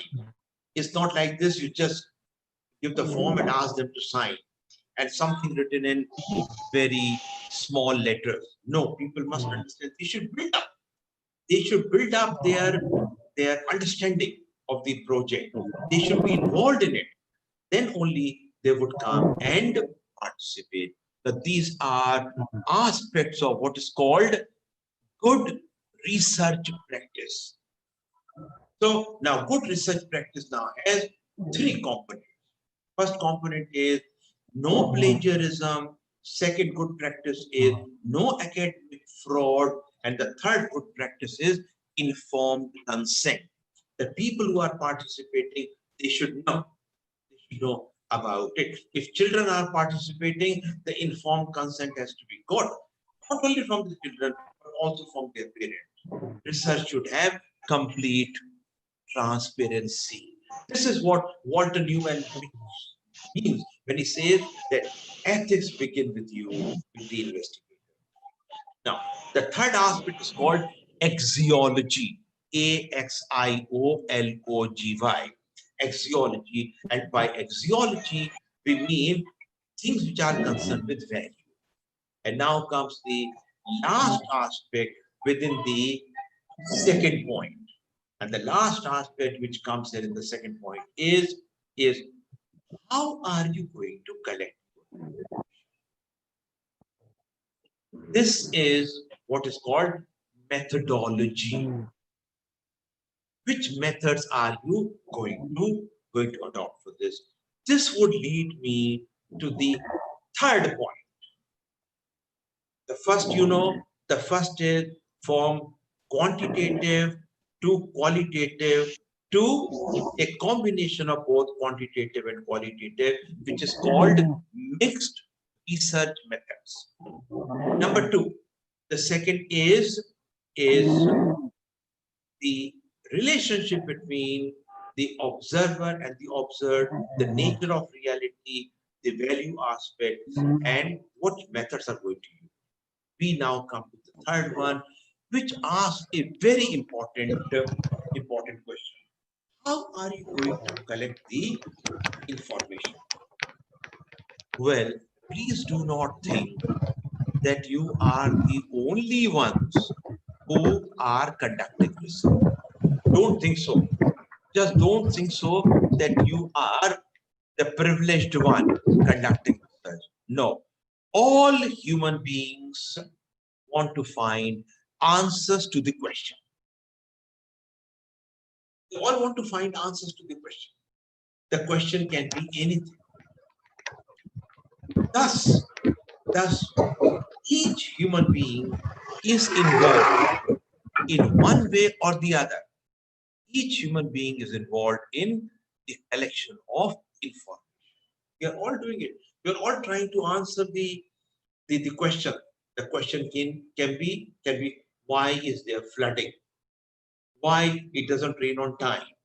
Or why coronavirus came and why all this happened? We never imagined that the things would be so bad. Why did it happen? We have so many questions with us. The difference is that when we are a common person, when we are not a researcher in the scientific term, we immediately give the answer. From the body of answers which are already there. The answers are already there. Okay? Now, from that body of the answer, you come out with the answer immediately. Right? Like, for example, why do we have this pandemic? The answer will be, well, it is God's wish. Immediately you provide the answer. Well, we are all sinners. That is why it is happening. You've immediately provided the answer. Okay? From the ready-made answers which are there, this approach is often called deductive approach. The answers are already there. You pick up the answer and you apply it. You can say, why I am lecturing today? I'm lecturing today. Well, you say, well, it was destined to happen. And so I'm lecturing here. Well, I could have lectured tomorrow. I could have lectured yesterday when the program began. So what happens at the common level is that there are ready-made answers which are there. You pick up one answer and you give it. But what happens in the case of professional researchers? The first thing which happens in the case of professional researcher is a kind of attitude towards knowledge. And this attitude towards knowledge is you do not know the phenomenon unless you study it. I don't know the answer. Suppose you ask me, why is corona spreading? I would say, let me go and find its answer. And I will start the study and come to the answer. Suppose you say that the cause of crime lies in society, the social conditions which cause criminality. Now, I would say, let me go and find an answer to this question. And how will I find an answer to this question? Well, I will look at the books which are available in the library. As you know, research begins with, first of all, what is called survey of the information. The survey of the writings, research, finding, which are already available. We start with this. So I would say, well, I will find an answer to the question you asked me about the relationship between criminality and society. I would be able to find the answer by conducting a study. In other words, I will begin with what is called an open mind. And by open mind, I mean I do not know the answer to the question unless I investigate, unless I seek an answer to that question. I do not know it. In philosophical term, sometimes we use the term tabula rasa. By tabula rasa, we mean a blank sheet of paper, and a blank slate on which nothing is written. So what I'm telling myself is that I don't know the answer. Let me go and find out. But a common man will immediately give the answer. That's the difference. Because the common man is looking at the repository of the answers which are already there, looking at the collection of the answers which are there, and pick up one answer and give it to you. You, on the other hand, will go and find out. You will conduct a study, and then you will come to know, well, corona is spreading because it is highly infectious, because it was zoonotic. It was from animal to human being. Now it is human-human transmission. And so more and more human beings come together. They congregate at a place. It is bound to spread. And therefore, one of the major, panacea, one of the major remedies is what is called social and physical distancing. That's how you would argue. And you would say the cycle of infection, scientific manner. You would proceed in a manner in which all the variables are known to you. Again and again, you look at Corona Katha, which is available on the internet. You'll find they put a lot of emphasis on social distancing. They put a lot of emphasis on cleanliness, washing your hands. They also put a lot of emphasis on face masking. So I'm right now not wearing the mask because I'm all alone in the room. But otherwise, I always keep the mask because I have to protect myself and I have to protect all the others also. So these are the things which I have arrived at after study. And you know it, that a lot of information is available. These days, if you look at the internet, you have large number of narratives pertaining to the spread of this disease and how this can be controlled. And so It's a scientific inquiry. How have they come to this understanding? They have come to this understanding by starting with an open mind. You know, the first case came the from China in the end of December. China, of course, retrospectively said it was the first week of December it came, and we have studied, we have arrived at it. This is what is called an open mind. We do not have, I repeat, we do not have an answer to this thing. As phenomenologists would say, I suspend my understanding. I bracket my understanding. I keep my own understanding in abeyance. And then I am, with an open mind, I am studying it. This would mean that I need some information. Otherwise, I can't be intuitive in this respect. Sometimes when I'm teaching the undergraduate student, I tell them the distinction between two kinds of writing. One which is called contemplative writing and the other which is called research writing. And my distinction is very simple. Contemplative writing is when you write something just on the basis of your prior understanding.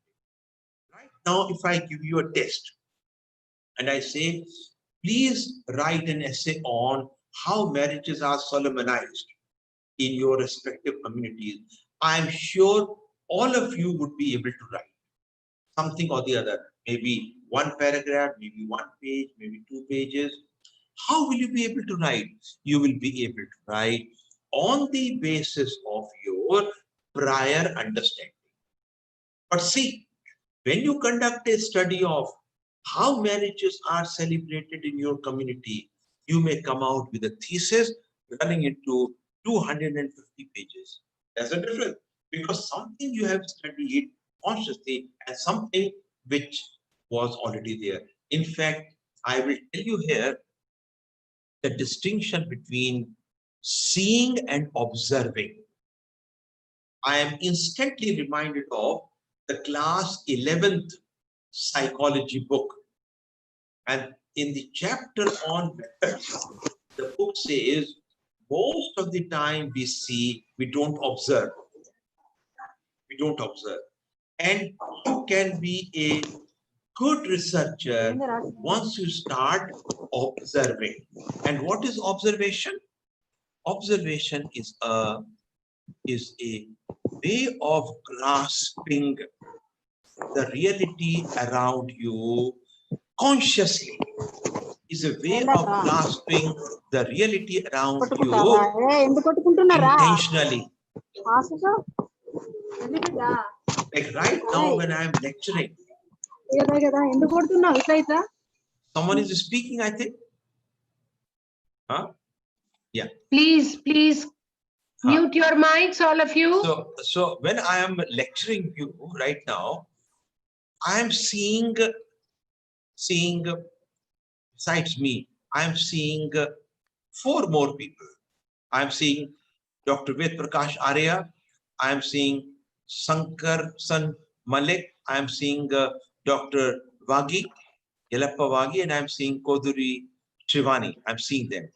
I am observing. I am now seeing that Dr. Wagi is in fact outside and he is moving around. He is not stable as the others are, and the other 2 are listening to me very, rapidly.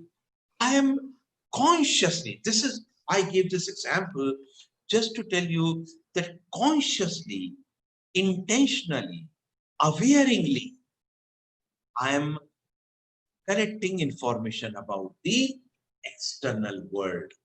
This is what observation is. So when the psychology book says, most of the time we see, we don't observe, they are right. How many of us will be able to give a correct description of our drawing room?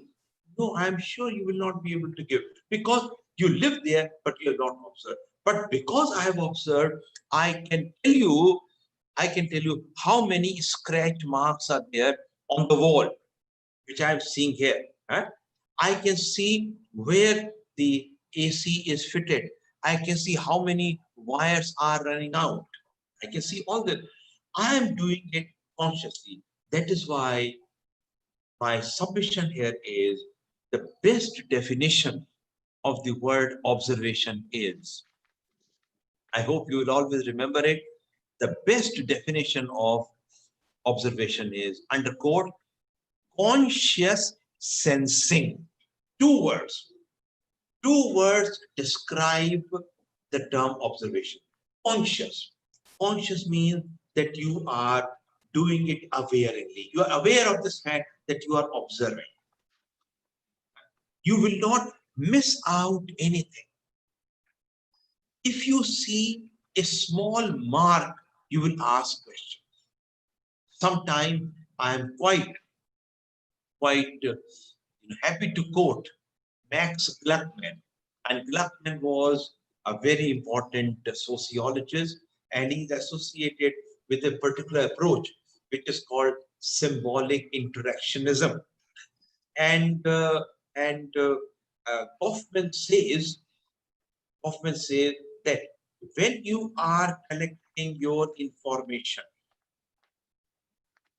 during the course of fieldwork, do not miss out minor groans and grunts. Do not miss out minor pauses, because nothing is trivial in human behavior. Nothing is frivolous. If you are looking at the wall, I know what you are looking at. I know you're looking at the television. Huh? So I have to look at everything which is happening. Don't miss out, because everything is meaningful. Everything is meaningful. The minor groan is meaningful. The grunt is meaningful. The pause is meaningful. Everything has meaning, and therefore we should not miss it out. Second part of this definition is sensing. We are all endowed with 5 senses, which you already know. Observation is not just confined to what is called ophthalmic, which means making use of your eyes now. Although we know it, 70% of the information about the external environment, it comes using your eyes.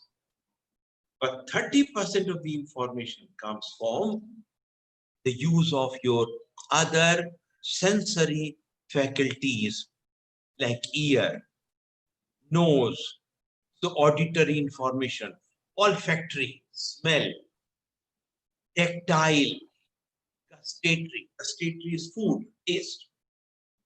So we make use of all these for collecting information.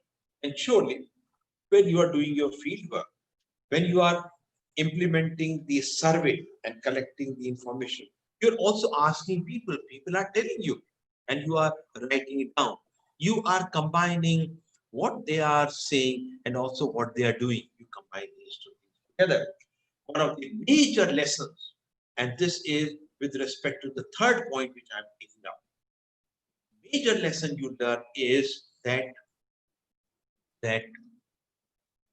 there's a difference between what human beings think, what human beings say, what human beings do, and lastly, what human beings think they ought to have done. 4 levels. Number 1, what they think. I don't know what you are thinking right now.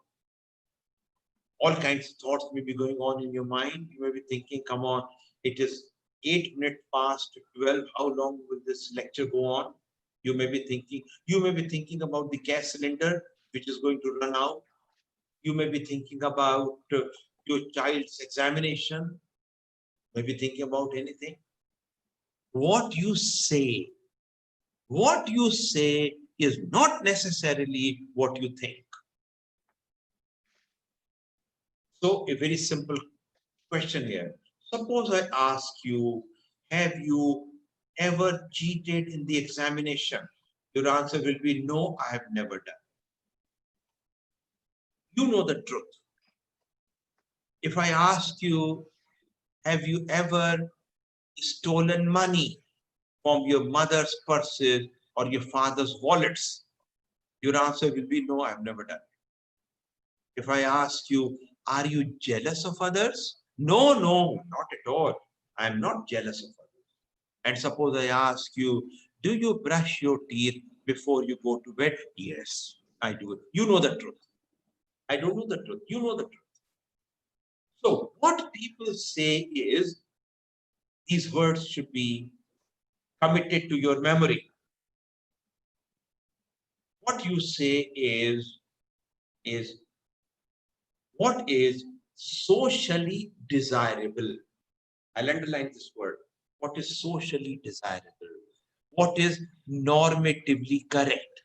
I mean, you can't tell others that you don't brush your teeth. You can't tell others that you cheated in the examination.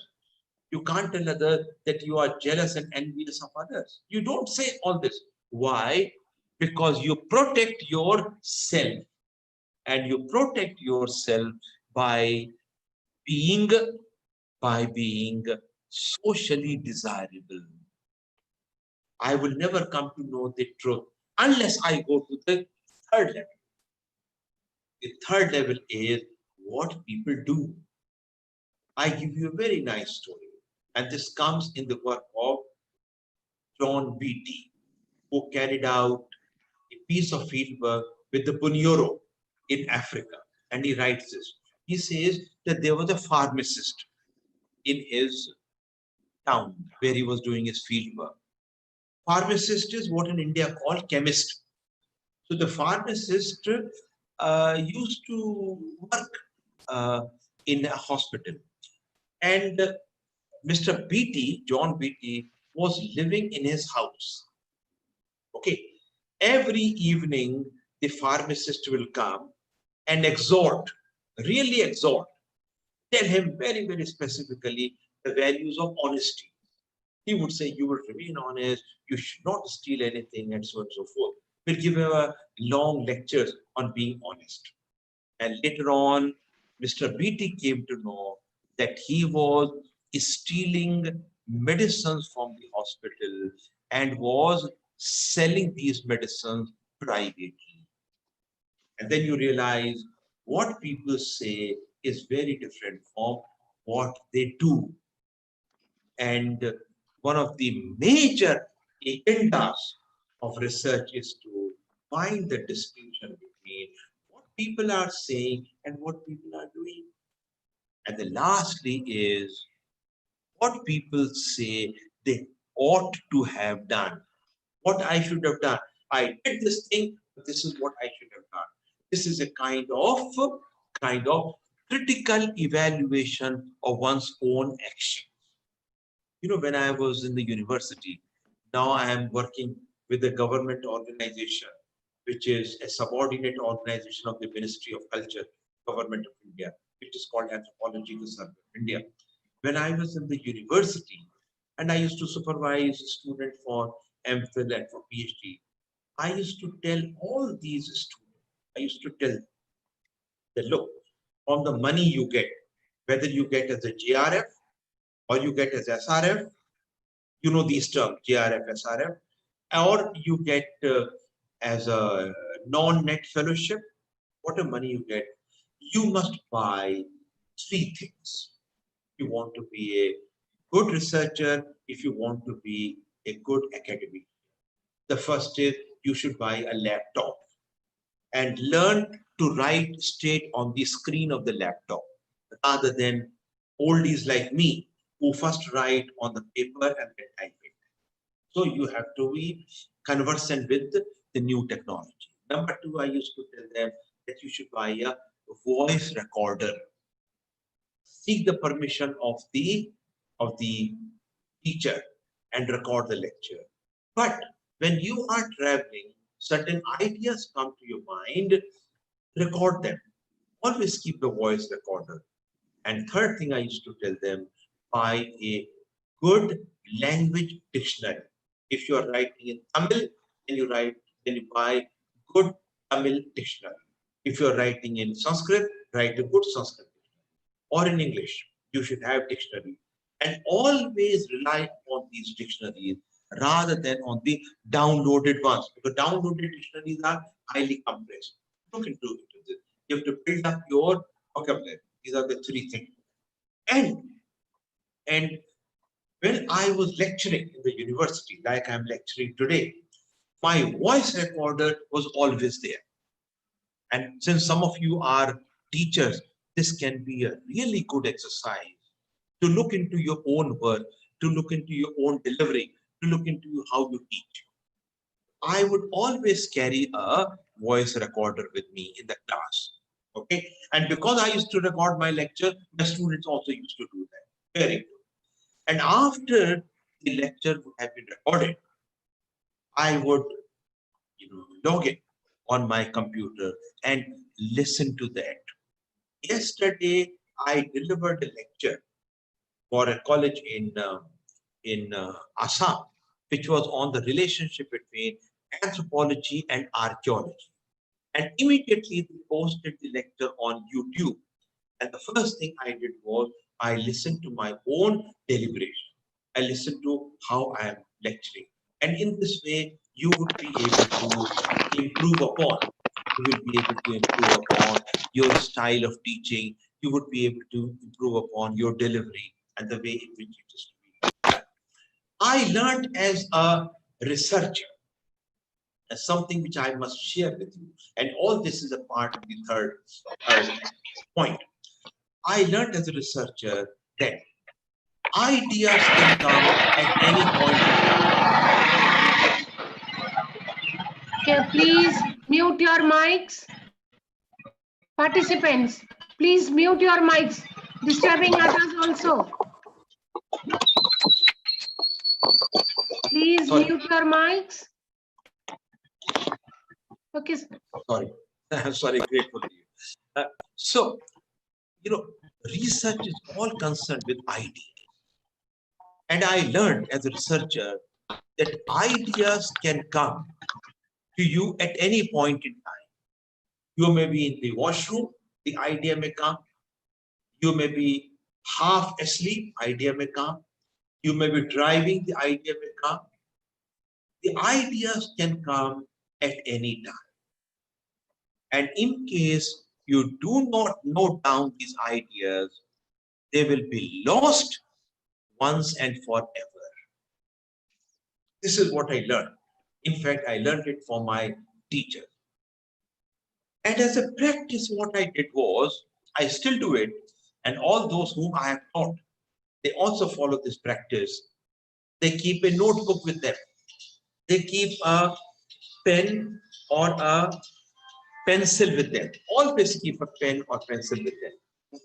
And whenever the idea comes, they would immediately write it down. I have done it almost for, if I am correct, almost for 32 years or so, that I am always with a notebook. I am always with a pen or pencil, because pencil is readily available. And whichever idea comes to my mind, I write it down. I never evaluate the idea, whether this idea is childish, or this is preposterous, or this idea is absurd, or this idea is run of the mill. No. Whichever idea comes, I write it down. Look at these ideas. Research is done in this manner. You have to have firm faith in you. You have to trust your own ability. And if you have firm faith in you, if you trust your ability, you would never plagiarize, you would never indulge in any malpractice, and you would emerge as a good researcher. Now, these are some of the things which we have to keep in mind. Our data come with an open mind. Now we come to the fourth aspect. How do you choose a problem for study? I abhorred one practice. I didn't like. The students coming to you, you mean the supervisor, and asking the supervisor, I want to work under your supervision. You give your consent. You say, good, you can work under my supervision. Very good. And then the next question the student will ask you, please suggest a topic. Well, I would say, come on, the topic should be yours. My interests are entirely different. I may be interested in the study of Jainism. I may be interested in the study of Sufism. I may be interested in the study of pure theory. This may not be your interest. Moreover, research is not a quick activity. Research requires commitment for a couple of years, if not more. And if you are a PhD student, rarely you are able to complete your PhD within 3 years. I did it in 4 years. So you have to sustain your interest in that topic for a length of time. And if it's not a topic in which you are interested, there is every probability, there's every inclination that you would lose interest in it. So it should be your own topic. Look into yourself, look around you, and zero down on a topic in which you are most interested. It should be your topic. Furthermore, and this is where I am referring to a large number of books as well. Number two, that no topic is ever outdated. No topic is ever outmoded. Each topic is important. It all depends upon you. Do not be just swayed by the market factors. Do not be just swayed by the contemporary situation. There may be something in which you may really be interested. I may be interested, say, for example, in the relationship between Arthashastra and Kama Sutra. I may be interested in these two things. I'm interested in that. I'm interested, for example, in say, for instance, the Charvaka, the philosophy of the materialist. I may be interested in this. I should continue with this.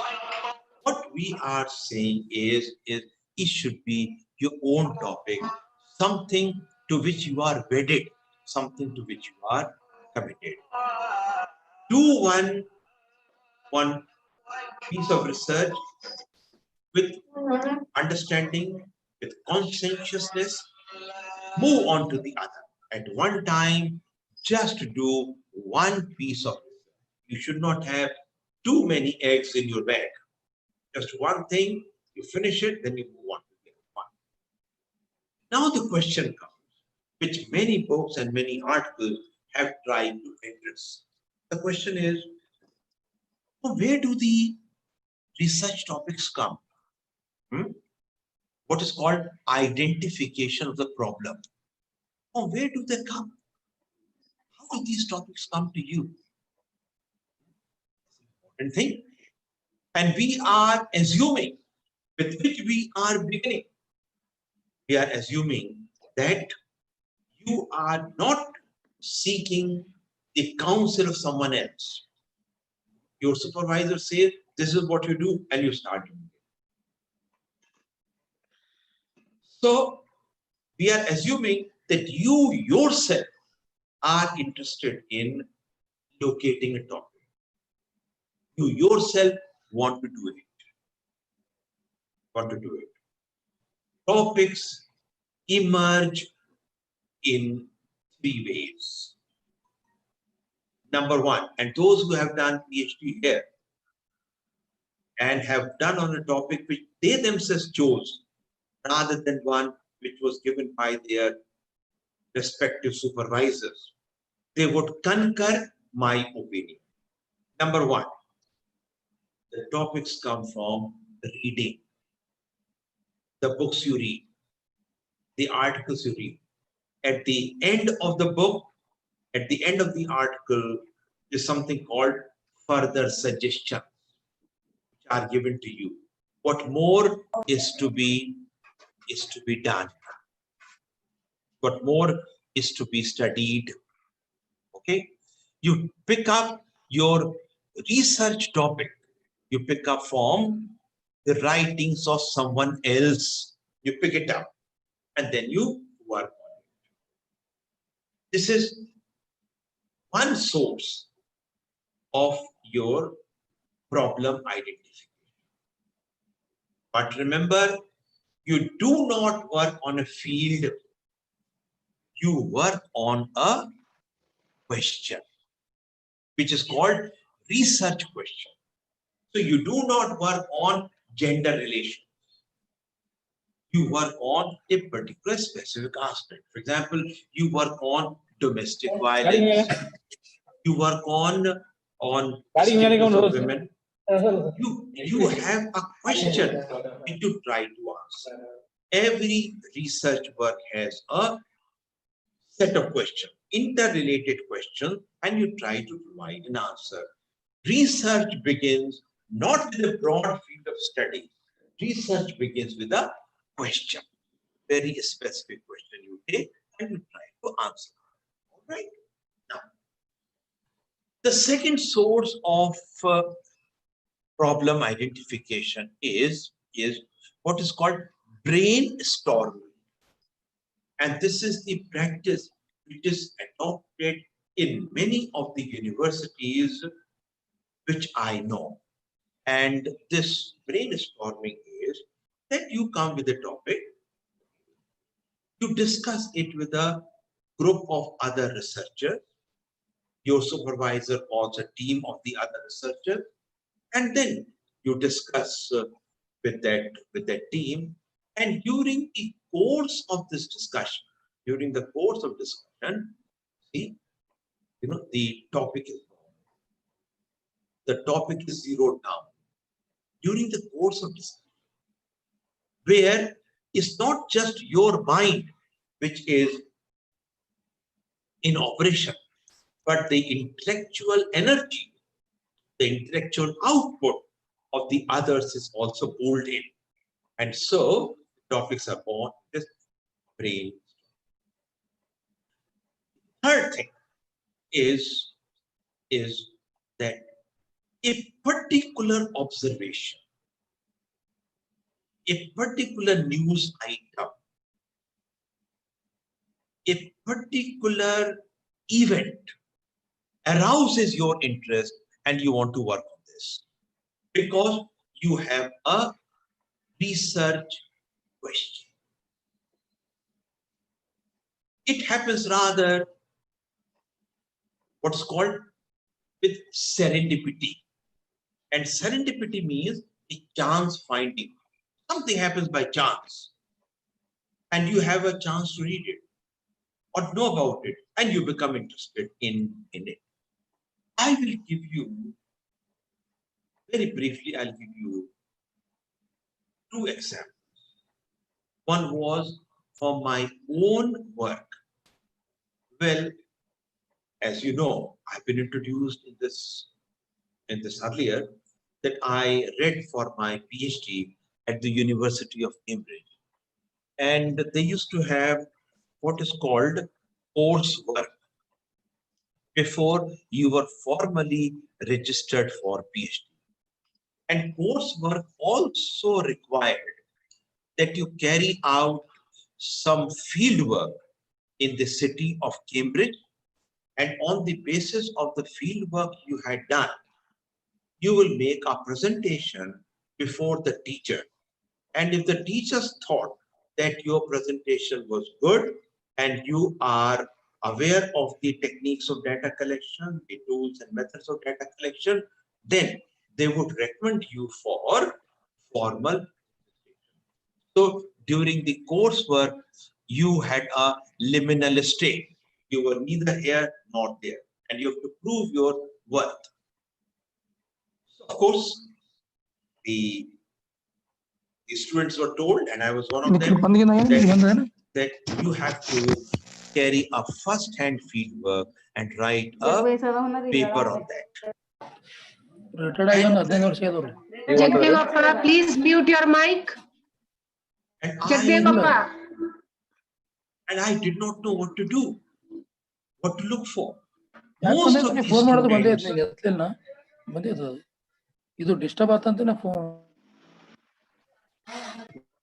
most of the Jagdevappa, please mute your mic. Don't disturb, please. Yes, sir. most of the Indian students who were studying in Cambridge, they looked for a topic in which Indian communities were involved. For example, working at the history of migration, or how Indians celebrate Christmas, and so on and so forth. These are the topics. And I did not know what to look for. I was really in dark, and I did not want to do some kind of a routine research.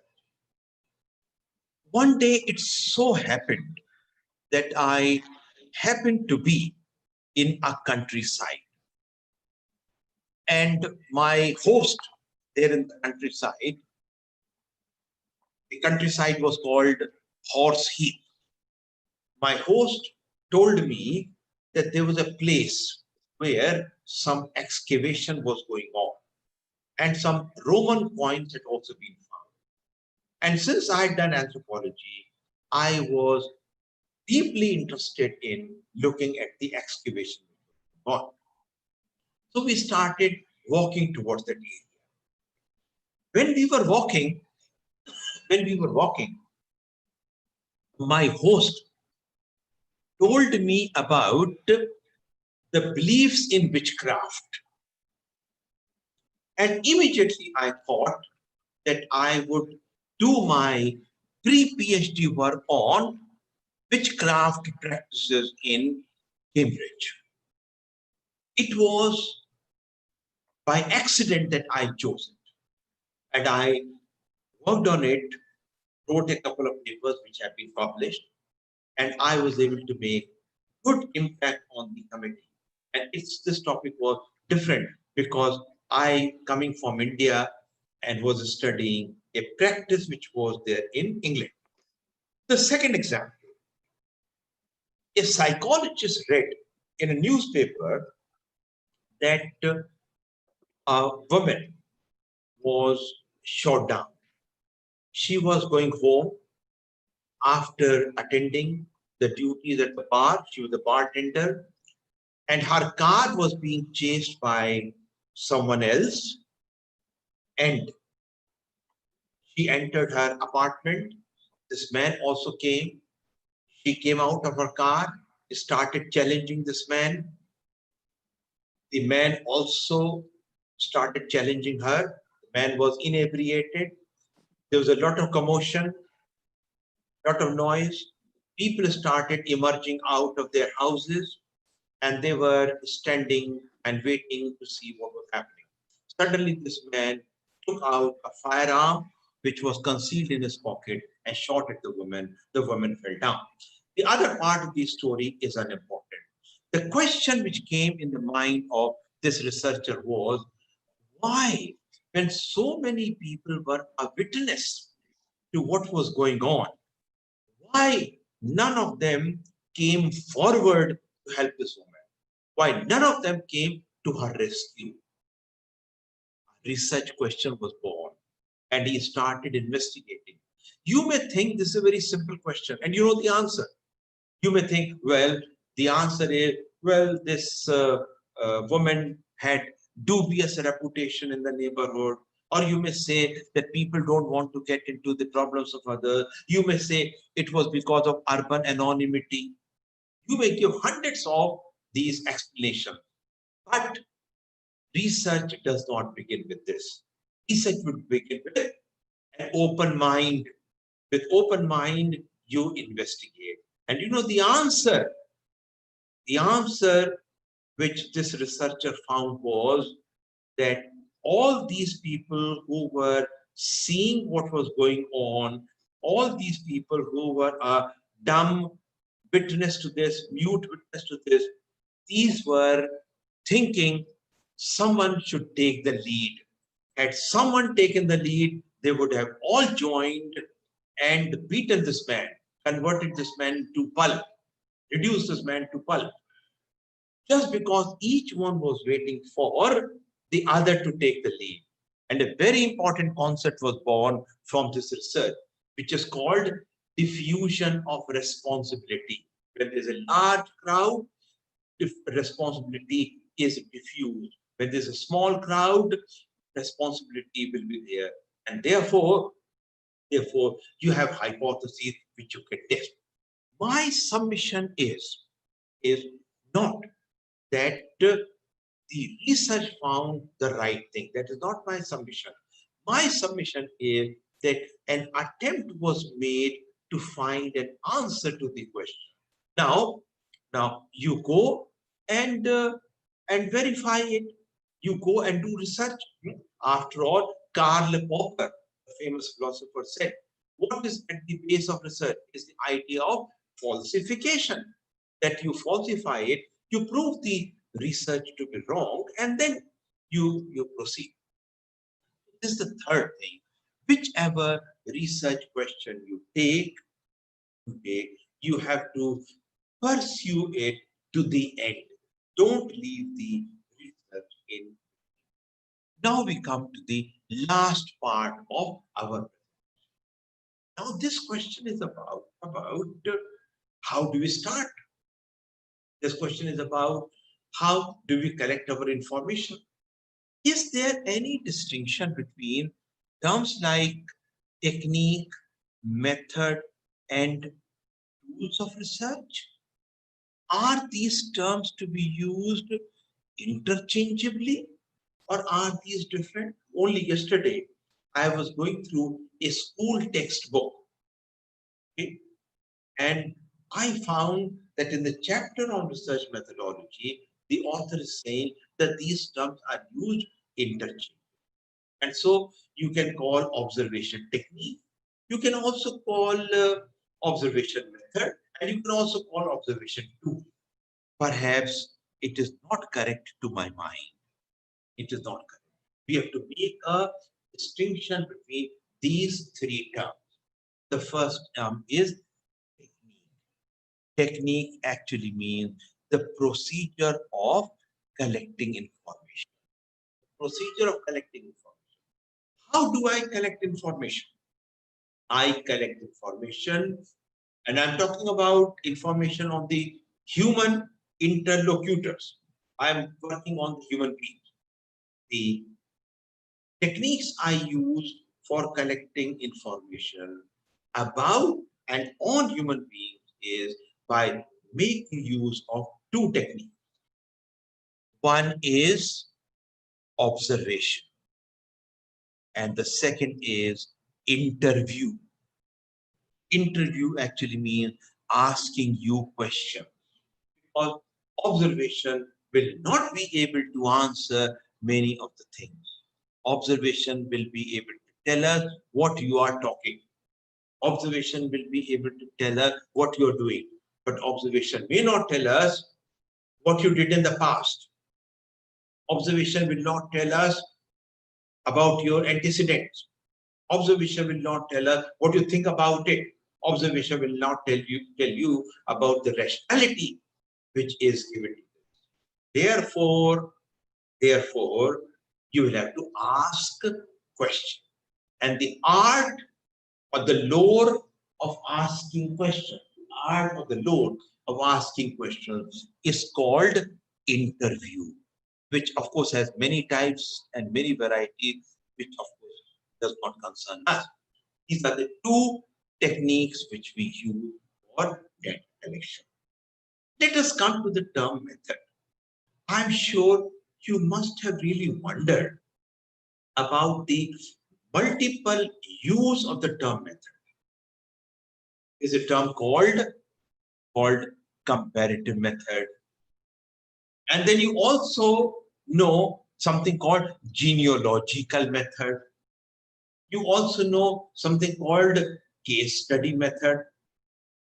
You also know something called archaeological method, historical method. And then if you happen to be a sociologist or anthropologist, then you would have learned functional method, Marxist method, okay, feminism as a method. And you would be really wondering, and this will be really mind-boggling, that the word method is being used again and again for different kinds of things. Because the word method is polysemic, which means method has multiple meanings, not one meaning, it has many meanings. Let us try to isolate the meanings of the term method. Different meanings which are attributed to the term method. The first meaning of method is what you find in case study method, or in pedigree method, or in genealogical method. What is that?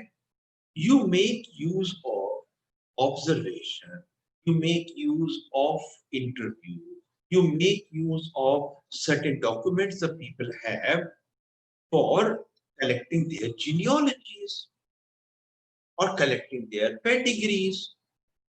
Okay, the pedigree will not include your adopted children, they will include the real children.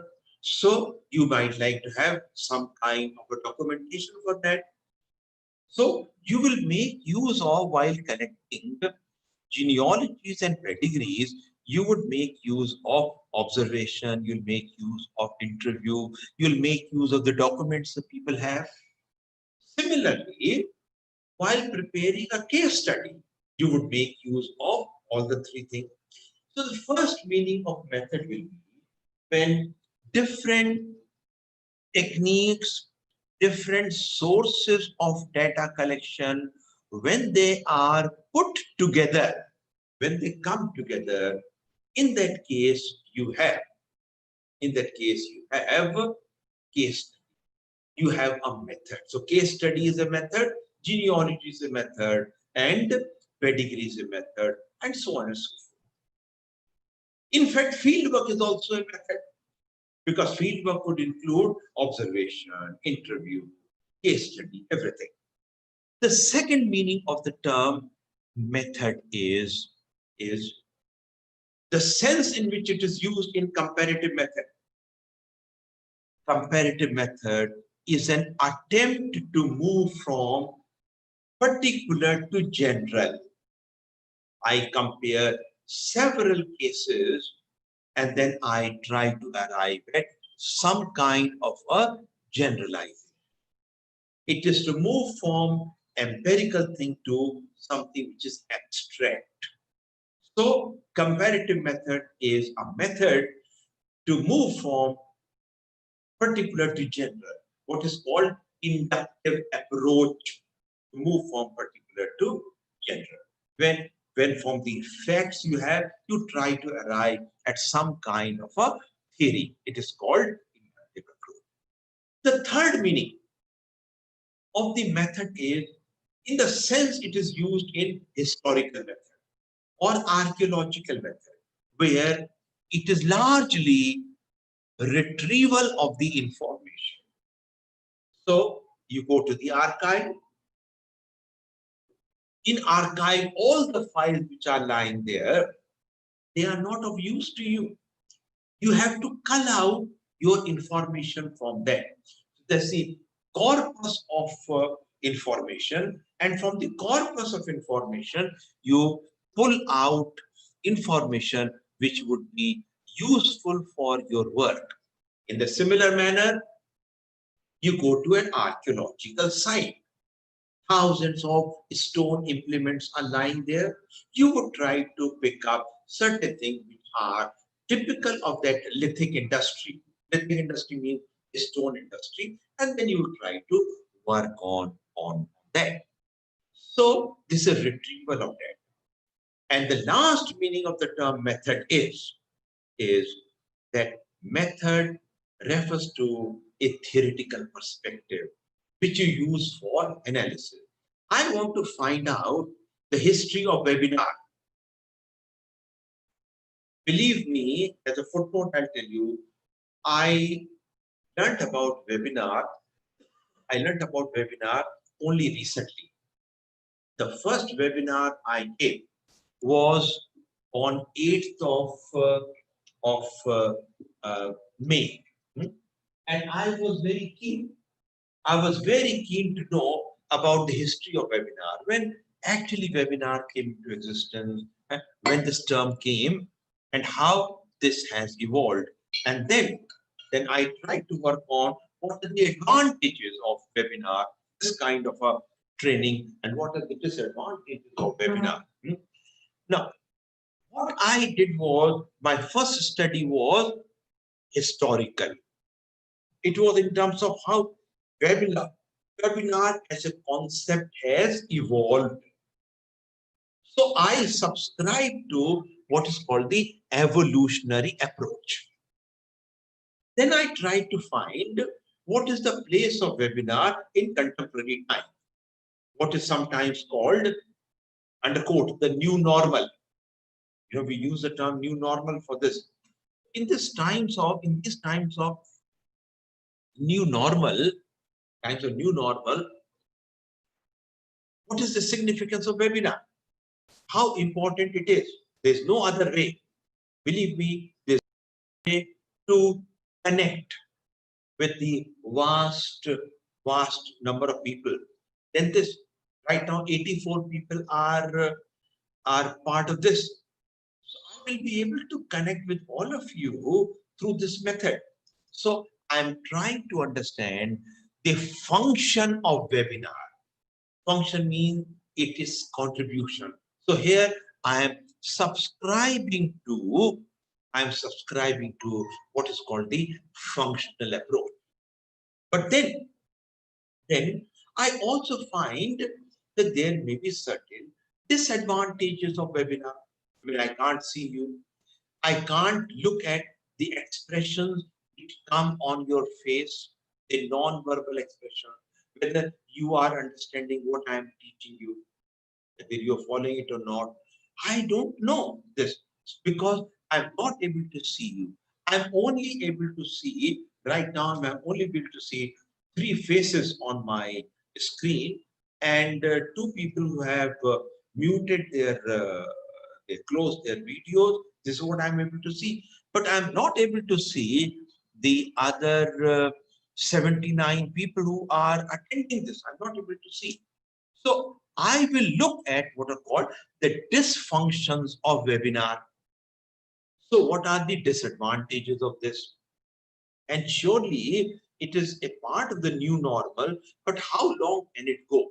So I will try to look at, say, for example, who are able to afford this. I'm sure all of you are in different parts of the country and you all have access to internet, you have an access to smartphones, you have an access to computer. Obviously, it is also an indication of your economic status. One of the major questions which has come with respect to online teaching is how many students in the country have an access to these things. And therefore, this argument is coming up in a very big way that in case you have online teaching, it will be promoting elitism because people in the cities, people in the hinterland, people in the countryside, in the villages may not have an access to the internet. In fact, I told ma'am this morning that here also in Calcutta sometime the internet becomes unstable. And so I said, please bear with me because it has happened a couple of times earlier. So if this is a situation, sometimes it can happen in big cities, in metropolises. What will be the situation here? Thus, I will look into the economics of the whole thing, privileges and those who are underprivileged. In other words, the last meaning of the term method is the theoretical perspective with which I look at it. I can make use of symbolism.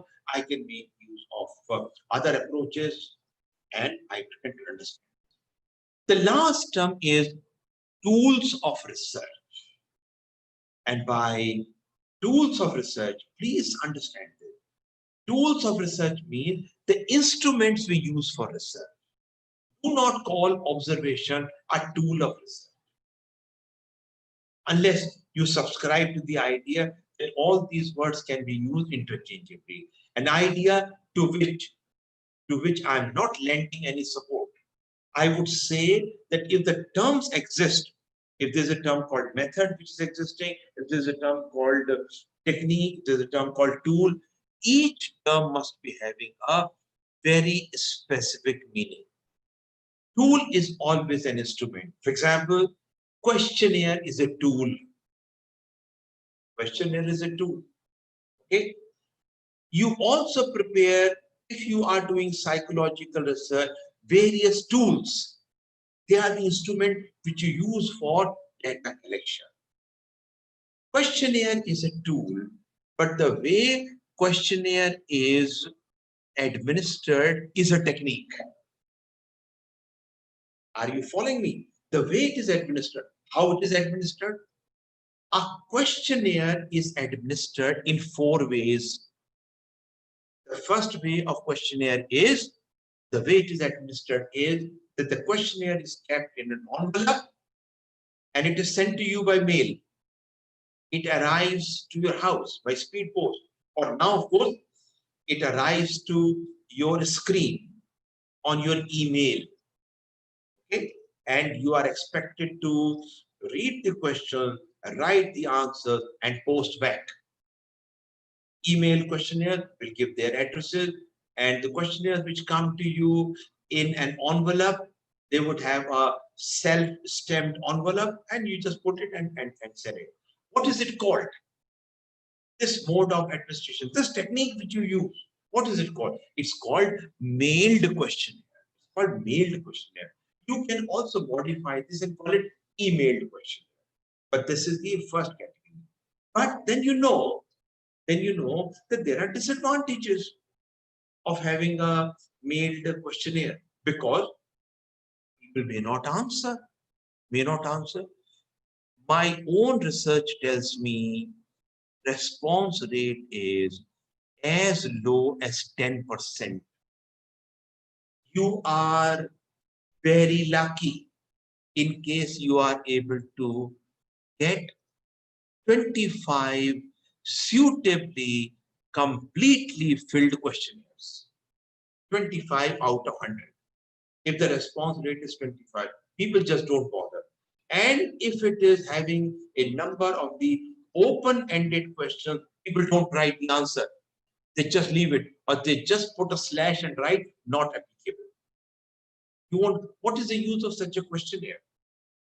Then what is the advantage you will? What is the method? Not advantage. What is the alternative you will think of? The alternative will be that you visit your interlocutors, you visit your respondent, seek the reply and write it. When it is done in this manner, what is it called? It is called schedule. And the term used is interview schedule, because the information is collected by conducting the interview. The third is very simple. You ask the questions on telephone. And these days, those of us who are working on coronavirus and its impact on society, those who are working on COVID-19, they are making use of telephonic interviews.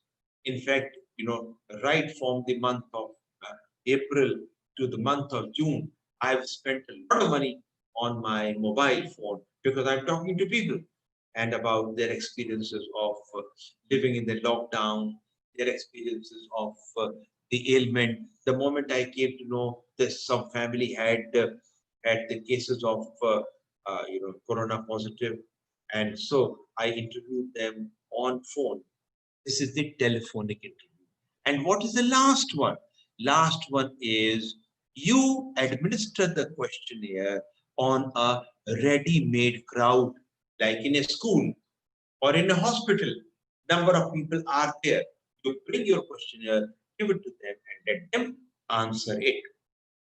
So, questionnaire is a tool, but the way in which it is implemented will depend upon the context, and that is a technique. That is a technique. When suppose, look here, when you are conducting what is called, interview, you have to know the techniques you have to use. You have to know that you have not to offend the person who is answering. Okay, you have to know how you have to collect the information. So the technical aspect should also be known to you. These are the distinction between technique, method, and tool. In the last 6 minutes which I have at my disposal, I will tell you the last thing. There are 4 methods of data collection. Each method has its own. Now, at this point in time, I perhaps would be confident using some of these technical terms. Each method has its own ontological point of view. Each method has its own conception of reality. Each method has its own nature of the being.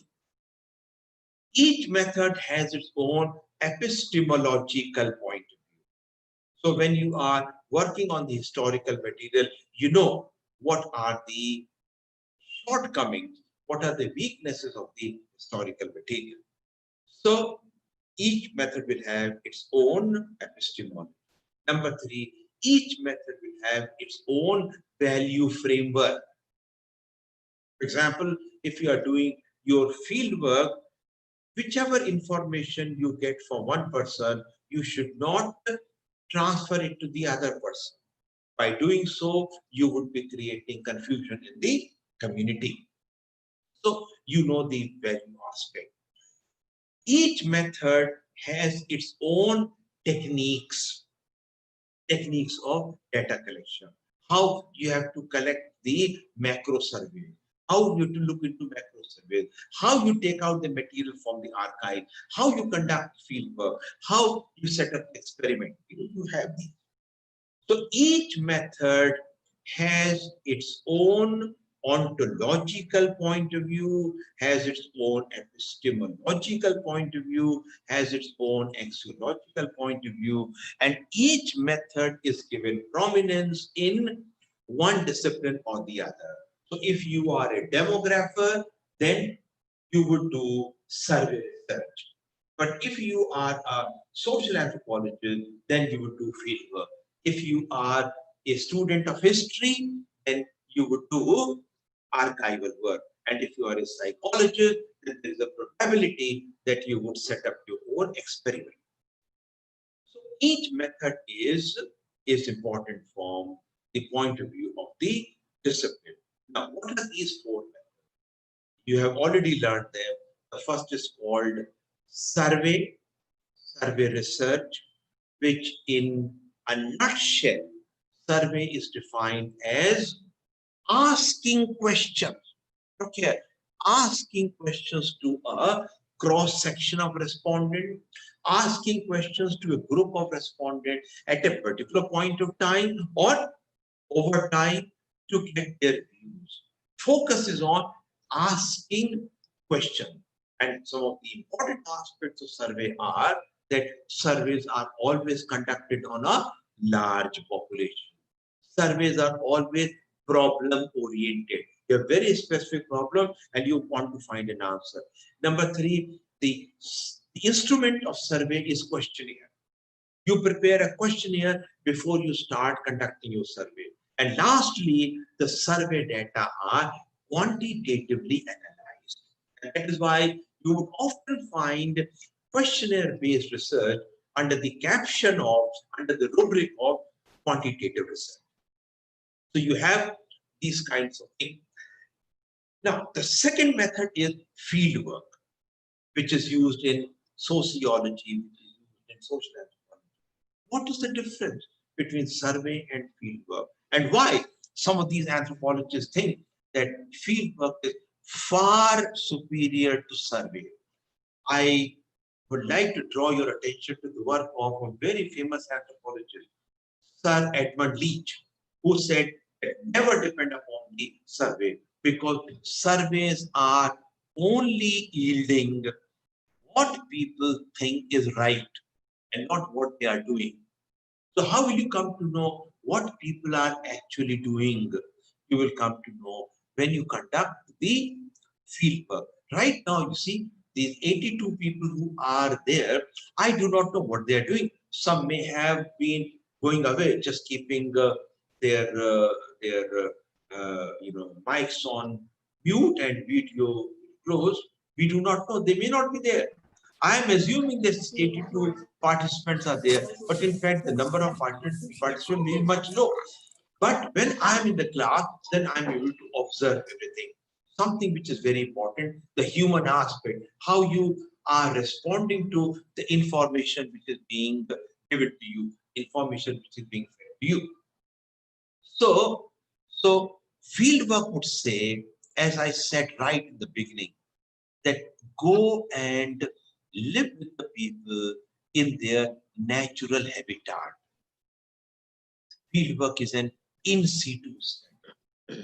Study the things as they are. And in comparison to survey, number one, fieldwork is always conducted on a small group rather than on a large population. Number two, fieldworks often begin with a very broad problem, and gradually during the course of fieldwork, the problem tapers down. It funnels down. The third time I'm using this word funnel down. In fact, many of the anthropologists say that you come to learn about your research topic through fieldwork. The fieldwork which teaches you, you learn from the field. Number three, in fieldwork, we use a large number of techniques. In survey, we use questionnaire, a large number of techniques, and we have to improvise the technique depending upon the situation they are in. And lastly, fieldwork data are qualitatively analyzed. The third method is called a study of the documents, often called documents study. The secondary literature, the information which is already available. For example, the books which are available, the articles which are available. You focus on secondary data, on the information which is available. The people from literature do this kind of work. Historians do this kind of work. Even lawyers do this kind of work on the judgments, on the petition, on various kinds of commentaries on the law. And lastly is the method which is called experimentation, which is used in psychology. And we define experimentation as a method where we test hypotheses in a controlled situation, the relationship between the independent and the dependent variable, which is in psychology. Now, the last point is that although these methods are different, and each method has its own merits and demerits, and each method has its own theoretical vantage point. However, in a given piece of research, these methods can be conveniently, these methods can be combined depending upon the work you are doing. Even when you are working as an historian, you can carry out field work. Even when you are an archaeologist, you can carry out work on the relationship of the people with the antiquity. You can combine different methods. You can combine experimental method with the other methods. In fact, sociologists are very well known for conducting small experiments, especially to study groups. Therefore, notwithstanding the fact each method has its own theoretical perspective. Methods can be easily, conveniently put together. They can be combined. If the technical term for this is triangulation, when you combine different methods. But why do you combine different methods? You combine different methods just to have an enriched understanding of the phenomenon you are studying. That is why you analyze. You put it together. Our submission is that irrespective of the discipline with which this statement, I'll close my lecture, irrespective of the discipline from which you come, and irrespective of the training you have hitherto received in research methodology, we should know the entire spectrum of techniques, methods, and tools of research. We should have an understanding of the quantitative and qualitative ways of doing research. This should be a part of our preparatory stage. Not only that, you acquire these things, but you must instill love for research methodology. Instill love for research methodology in your disciples. Tell your disciple, tell yourself and tell your disciple that these are different colors which are available on my canvas. Different colors are there. Now, depending upon the painting I'm going to do, I will pick out the colors which are most appropriate, which are most suitable for my work. And this is the art of research. What is to be done? Which kind of information should come? At the same time, we have to be open to new ideas. I use the word serendipity, chance finding. You had not expected this to happen, but something happened. Do not lose sight of it. Do not go with the closed mind. Do not go with an ironclad, pigeonholed kind of a thing. If something new happens, you look at it, because that would certainly add to your understanding. At the same time, be creative in data collection. Be creative in data analysis. The point is, what you can do with this. What kind of a thing can be done? What kind of an interpretation you can arrive at? Allow your wings of imagination, to be with you. Allow your wings of imagination. And once you have these wings of imagination,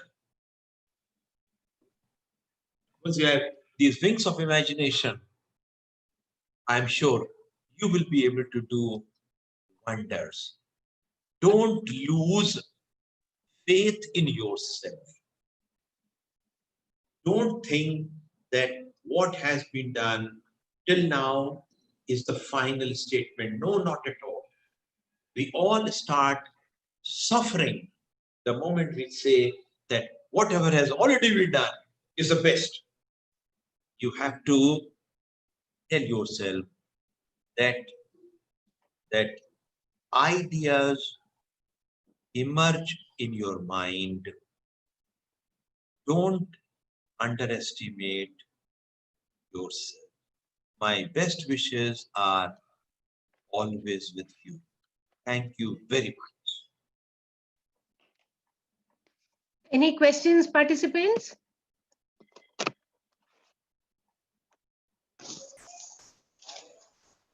Hello. Good afternoon. Sir, I have one observation. First, I would like to thank you, sir, for excellent and effective address. I have one question regarding to the questionnaire. Can I use the slightly different questionnaire in my quality research, sir? I did not follow you. What did you say? Can I use the slightly different questionnaire in my quality research? Can I use? Different. Slightly different questionnaire in my Oh, quality slightly. research. No. Just to understand. Well, look, I give an example. Suppose you are conducting a research in a village which is stratified. Stratified means it has layers. Okay.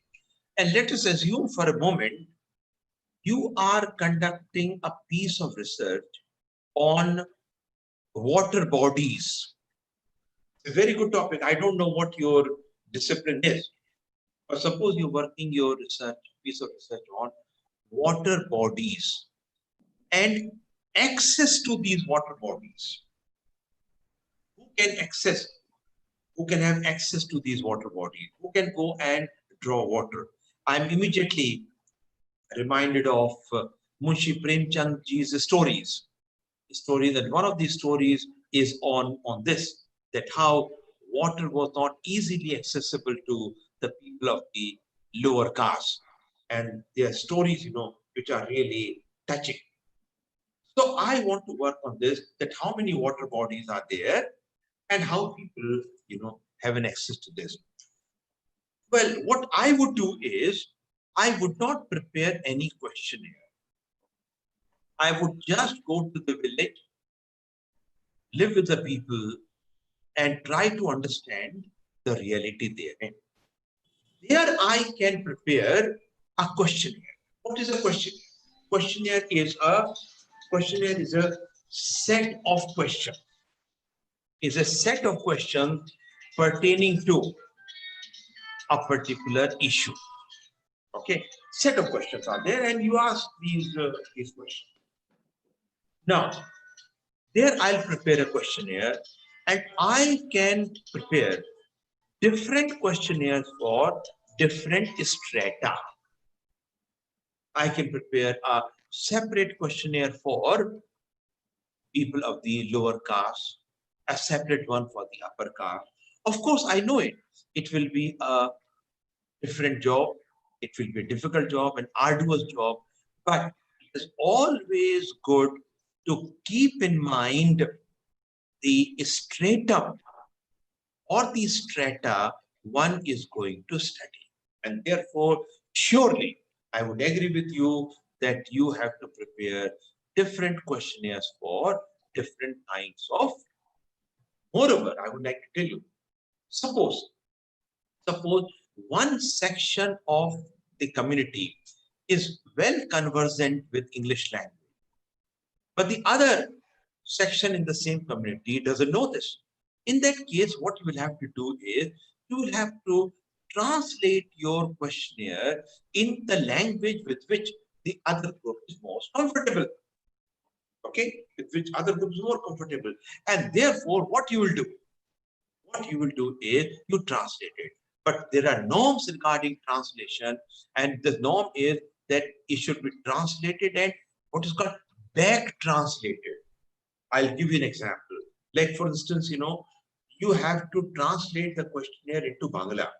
So from English, you translate the question into Bangla. Okay, you've done it. Now, the questionnaire in Bangla is given to a person who knows Bangla and English. So that person would translate the questionnaire from Bangla to English without having an access to the original questionnaire, which was in English language. This is called back translation, just to see whether the same words are used, whether the ideas become different. Actually preparing a questionnaire is a very difficult task, and also it requires a lot of energy, a lot of understanding, and carefully you have to do it. That I think K.D. Bailey's book, gives a very important point. K.D. Bailey says that the key word in questionnaire research is relevance. Don't forget it. Relevance. how relevant is that question which you have kept in your questionnaire? If you think the question is not relevant, drop it, completely drop it. Keep only those questions which are relevant. And the second thing is the wording. The wording, the words which are used. Remember this thing that, and as social researchers, we should be very sensitive to this, that the words convey particular sensations. There's a statement in anthropology, words are not empty. Words are not vacuous. Each word has a particular image in it, has a particular message in it. And therefore, you have to be very careful about the word. I mean, say, for instance, you're talking about death. One is that he breathed his last. The other is that he has left for his heavenly abode. The third way is he has gone up. Okay? Now, in all these cases, what you are saying is someone has passed away. But the way in which you say it is very important. The language which is to be used. And therefore, questionnaire has to be prepared very carefully, and it has to be tested and pre-tested and tested, and then again tested. I have never allowed in my whole career a questionnaire to be administered unless all these aspects have been taken care of, that there should not be any word which may point towards a stereotype. Very important. Thank you very much. Hello. Hello. Yeah. Hello. Huh. Am I audible, sir? Yeah, you are audible. Sir, I am Dr. Sibram Chatterjee from West Bengal. At first, I like to convey my sincere gratitude to our resource person to discuss different topics, multidimensional topics in a single class. Thank you, sir. My question is that, sir, is pilot survey essential for in order to make the questionnaire more fruitful and effective? Well, it's something which is known to all of us, that what is a pilot survey? The word pilot survey comes from a bird's eye view, that you have an all-round understanding of the whole thing. Now, there are advantages of pilot survey. Pilot survey will tell you the kind of variable you are going to encounter. And so exploration is very important. So go there, suppose you are thinking of a field situation. Go there for some time, just have a look at the whole thing, and then you come back. And then on the basis of an understanding, then you will be able to plan very well. So pilot survey is important, and it is some kind of a precursor to a further study. We sometimes call pilot survey exploratory study. You go and see it. Don't allow this kind of a thing to happen, either with your own research or your students' research, that you have chosen a location and you just go for the first time. You don't know what kind of variables would be there. And also, if it is going to be an in situ study and you're going to be staying there, you should know the kind of conditions which are there. I would always recommend the pilot survey. But pilot survey should not be touch and go. It should not be like this, that you go in the morning and come back by the evening. No. It should be a kind of survey in which you stay in the location for few days to have a feel of the whole thing, to understand which things are important here, to familiarize yourself with the discourse which is going on. Very important, with the kind of discourse which is going on, what people are talking about, and then you have to come back and decide about the things you are going to study. My last submission here is that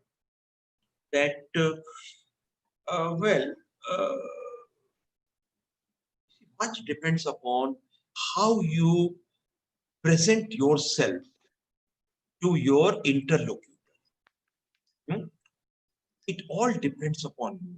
You are able to generate good data, very humanistic, sensitive data, with your pleasant manners, with your demeanor, how you introduce yourself. I'll just give you an example. Suppose I introduce myself as I am Dr. Vinay Kumar Srivastava. What is that I am doing? I never do it. In my whole life, I have never introduced myself placing doctor before my name. Why? Because by doing so, what I am doing is I am trying to create a particular image of myself, and that image is bound to affect the local field situation. Even when I have worked in the urban areas, and I tell my student and I tell my colleagues that do not try to overawe the other. Oh well, I'm a university professor. I am a senior professor. I have learned. I have 2 doctorates. My name is Dr. Vinay Kumar Srivastava. Well, one thing is, do you introduce yourself as I'm Mr. Vinay Kumar Srivastava? You never do so. Then why place doctor before your name? Huh? By doing so, in this gathering, you can always do that. I won't mind it. Huh? I will not do it, but I will never mind it. But when you are in a field situation, do not create situations where people are overawed. My God, they look at you with wonderment. They look at you with bafflement. And so what will happen to them? You know, what will happen to them? They will become voiceless. They will not be able to speak because they know, my God, he's going to find mistakes he has already a doctorate. He's such a big man, and he's going to correct us. This also applies to the language you use. You may be conversant with many languages, but there use the language which people understand. Give more chance to people to speak rather than you giving a full lecture. Now, these are some of the basic things which are needed. So, pilot survey is not just touch and go. You go there and come back.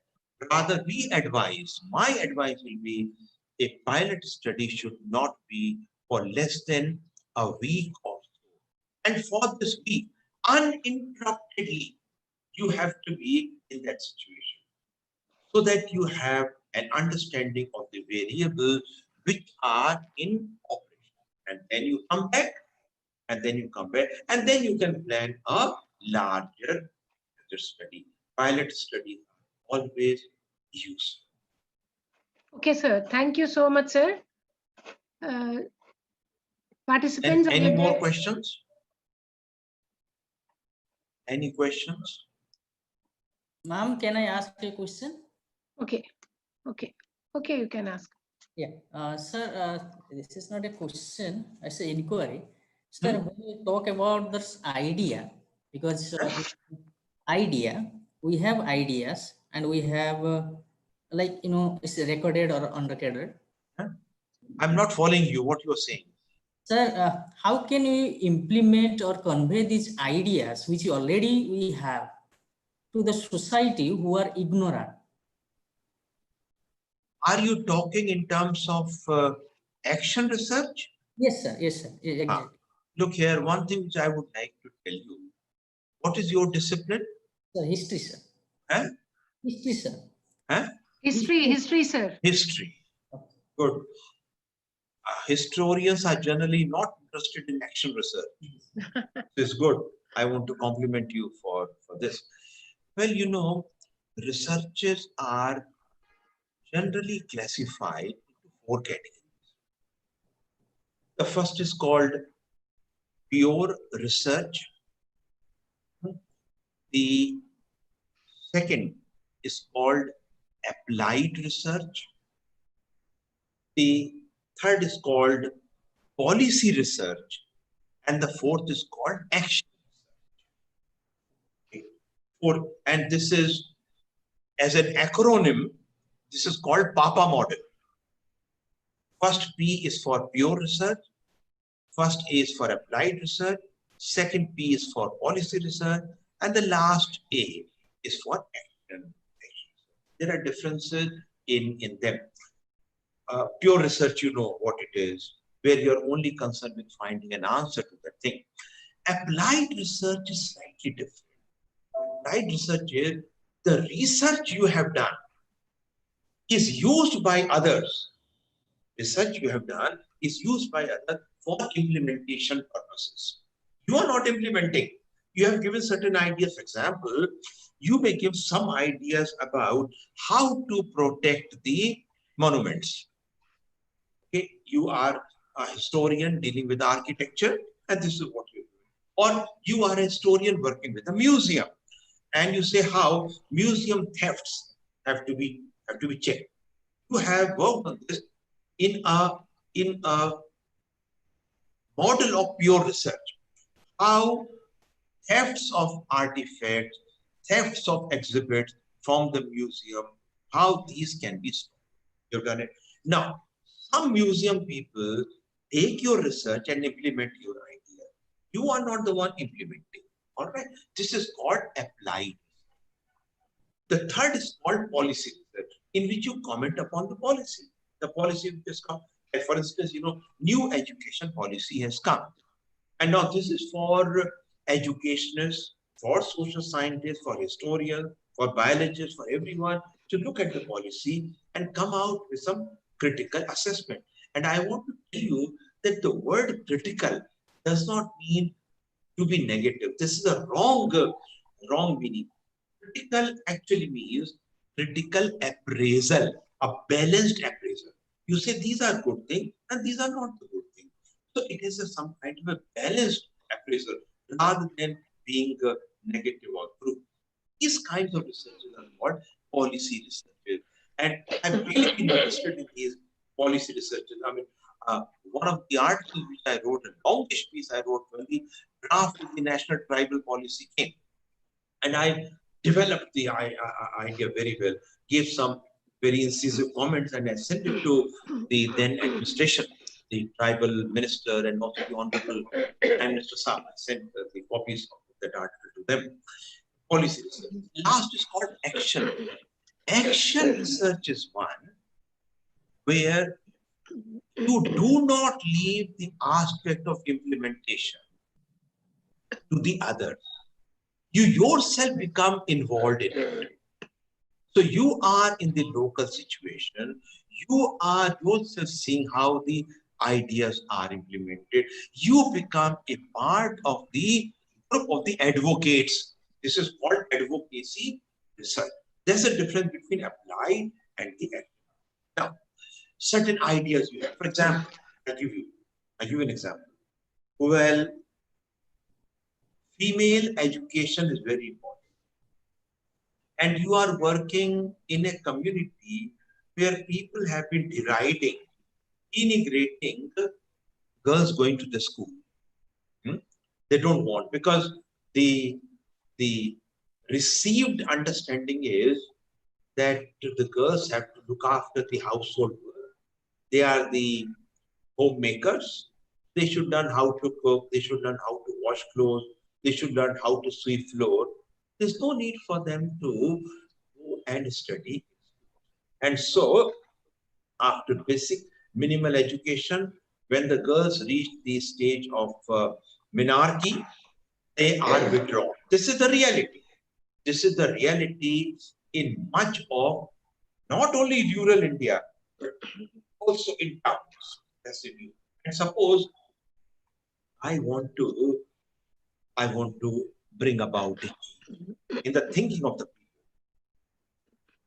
And I want to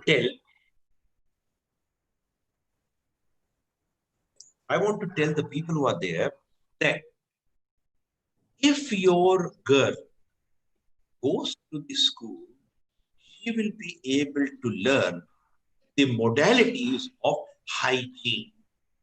She will be able to learn the modalities of scientific, proper socialization and child rearing.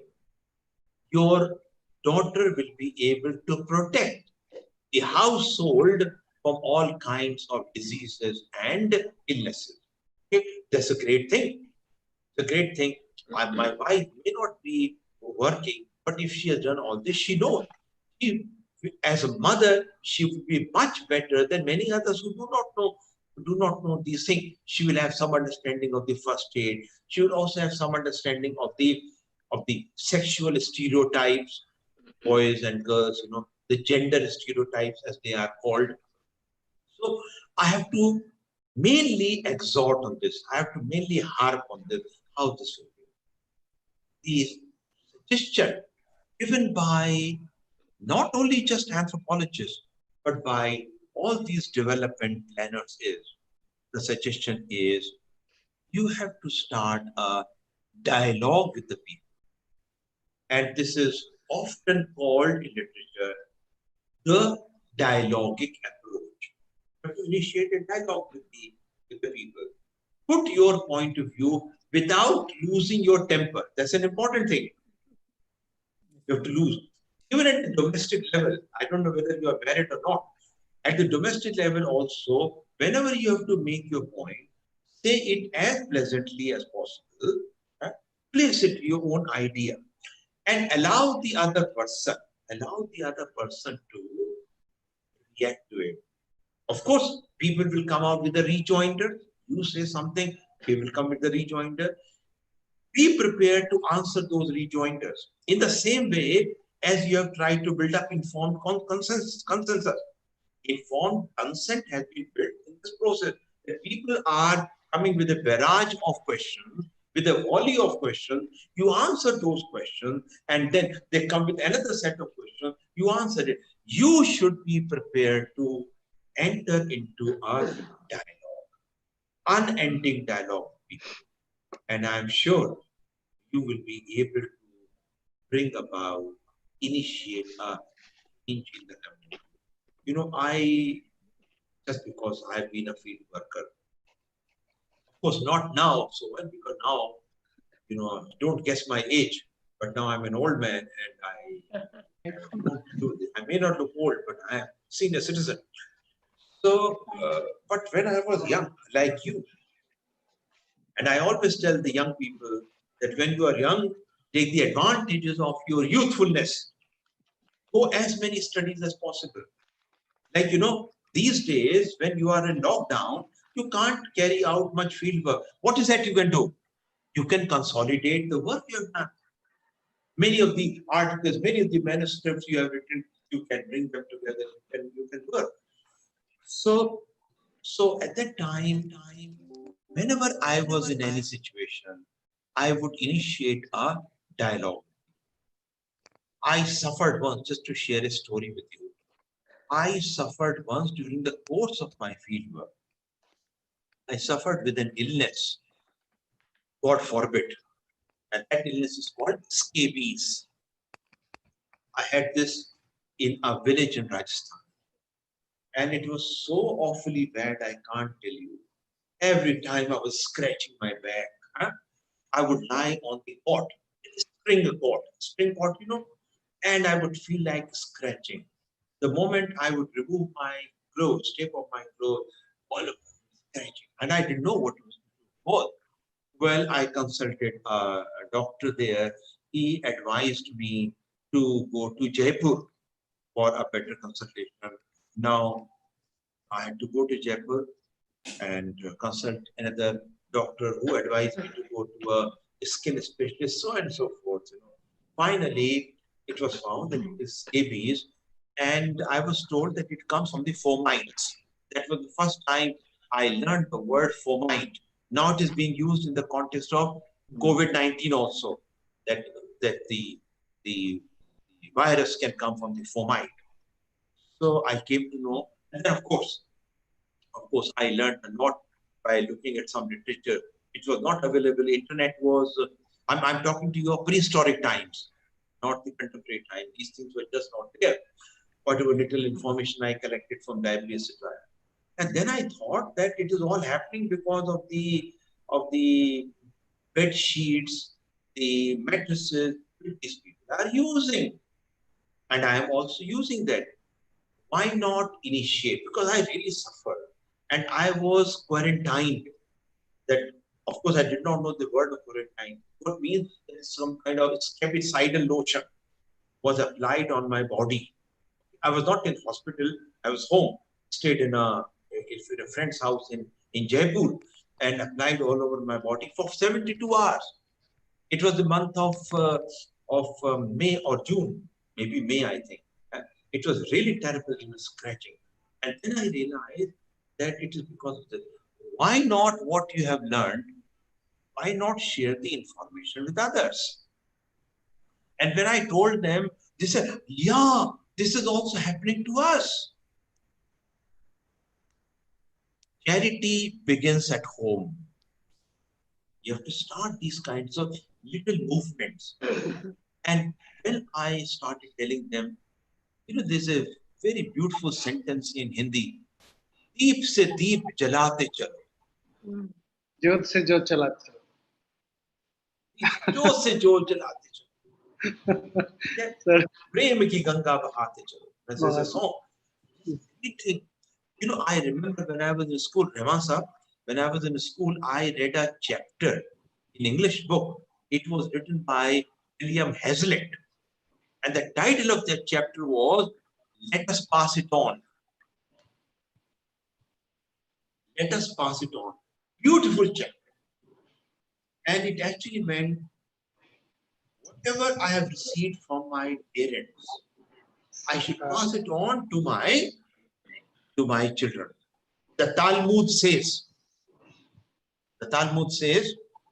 if I teach my daughter, I teach my daughter's daughter. If I teach my son, I teach my son's son. That should be. Whatever you have done, change has to come endogenously. Endogenously means it should come from within. I will not bring about any change if I'm not convinced. So that conviction has to be raised, and conviction can only come by starting a. Sir, we'll start with here, sir. I think आपको मैं 3.5 घंटे बात करवाया, and you were. नहीं 3.5 घंटे कोई बात नहीं. And ऐसा होता है ना, ऐसा होता है रहमान साहब, क्या होता है जो म्यूजिशियंस होते हैं ना, क्या होता है थोड़ी देर बाद उनको लुत्फ आने लगता है. तो क्या होता है कि वो उसी लुत्फ में ऐसे खो जाते हैं, उसी में उसको एंजॉय करने लगते हैं. मुझे वो दिन याद है. I really enjoyed talking to all of you, and in our staff college, for 3 days you spoke for 6 hours. Continuously with different topics. Continuously. So I know that you are such a mesmerizing, teacher. Yes, आज क्या है रहमान साहब? Today is a complete lockdown in Calcutta. Okay. Total lockdown, which means that the office has very few people. Only those who could come, because the transport is not available. So I am relatively free. As you know, you are an administrator yourself. You know that in this time, the number of files which come to you and the number of people come to you, that is why I thought that today is a good day and I can talk to you, because no one. I'll request you for another section. मैं बात करूँगा उसके बारे में. And ये एक session मेरे ख्याल से रहमान साहब कि जितने भी हमारे ये बच्चे हैं, हमारे लिए तो बच्चे ही हैं, they must learn the art of writing. Yes. You remember, Rahman Sahab, this is one thing in which I am really interested. How to improve upon the writing standard. Yes. Not only writing in English language, but also in their mother tongue or any other language. If you could have a session on how to write, how to write research. Many of us who do quantitative work, they think that only the tables and the chart and the work is done. One thing, I would accommodate one session after 5 to 6:30. One session we'll have maybe tomorrow. Anytime, not today. आज ना करिएगा. नहीं आज थोड़ा ज़्यादा हो जाएगा आज. Maybe tomorrow or day after tomorrow I'll come back to you, sir. Okay. Thank you so much. Yeah. रात को कर दीजिएगा. Even later, 6 o'clock is fine. Yes. I'll discuss. But 6 o'clock, if possible, Well, I'm free tomorrow also, but day after will be much better. Okay. I'll come back. Okay, Because sir. 7th is a Friday. 7th is a Friday, and then I will be free. I will be able to do it from the office. Okay. अब मुझे बता दीजिएगा, हैं? जरूर है ना? Thank you और मैं कल आपका आदेश आना चाहिए आपका. अरे उससे- अरे I request you are such a loud teacher in our South college. I know. I was telling, I really enjoyed wherever I used to come. You see what really touched me, and you see after so many years, I remember all of you. I remember you. I remember Bilgrami ma'am. I remember that lady Lakshmi. I remember that boy, the short-statured boy. Swami. Huh? Swami. Swami. And I also remember Bhanu. But I learned from Madam that Bhanu is not with your center now. Yes. And this was really amazing. And I know the profound respect you gave me for those days. I used to come in the morning, give lectures. Sometimes I left in the evening. Yeah. Very good. Yeah. And your university is really good. Really good. And those days, the principal of Delhi College was your vice chancellor. Yes. Yeah. And Mohammad Mia, professor of education here. I remember them. I remember meeting them. Lovely. Yeah. And my friend was also there. My class fellow was also with you, Abdul Mateen. Who's that? Majid. Abdul Mateen, who was exclusion. Yeah. He went back to Aligarh. He went back to Aligarh. So it was wonderful. And I'm really honored that you gave me this opportunity to speak to. See you, son. We are honored, sir, that you have given a very, very excellent and informative lecture. You have touched so many dimensions of research. In nutshell, I can say that you have shown the art of research to all of us, sir. Really, it was very wonderful. So on behalf of UGC-HRDC and on behalf of the participants, I once again thank you for your excellent ideas on research. Thank you so much, sir. Thank you. Grateful. Thank you, Rahman Saab. Thank you. We'll meet again, inshallah. We'll meet again. Participants, you be on time at 2 o'clock. We'll start our session. Okay, ma'am. Okay, madam. Thank you, madam. Ma'am 2 बजे start कर लेना. हाँ, बिल्कुल. Sir बीच में एक छोटा break देके 15 minute का. सर एक 10-5 मिनट का एक ब्रेक करवा दिया करिए बीच में. 2:15 कर लीजिए. 2:15 बजे कर लीजिए मैडम. ओके 2:15 भी स्टार्ट. राजशेखर साहब को 2:15 बजे स्टार्ट कर. हाँ ठीक है, बोल दूंगी. बट ये जो है 2:10 पे ऑन कर लें. Okay. Okay. Thank you. Okay. Thank you. Thank you, sir.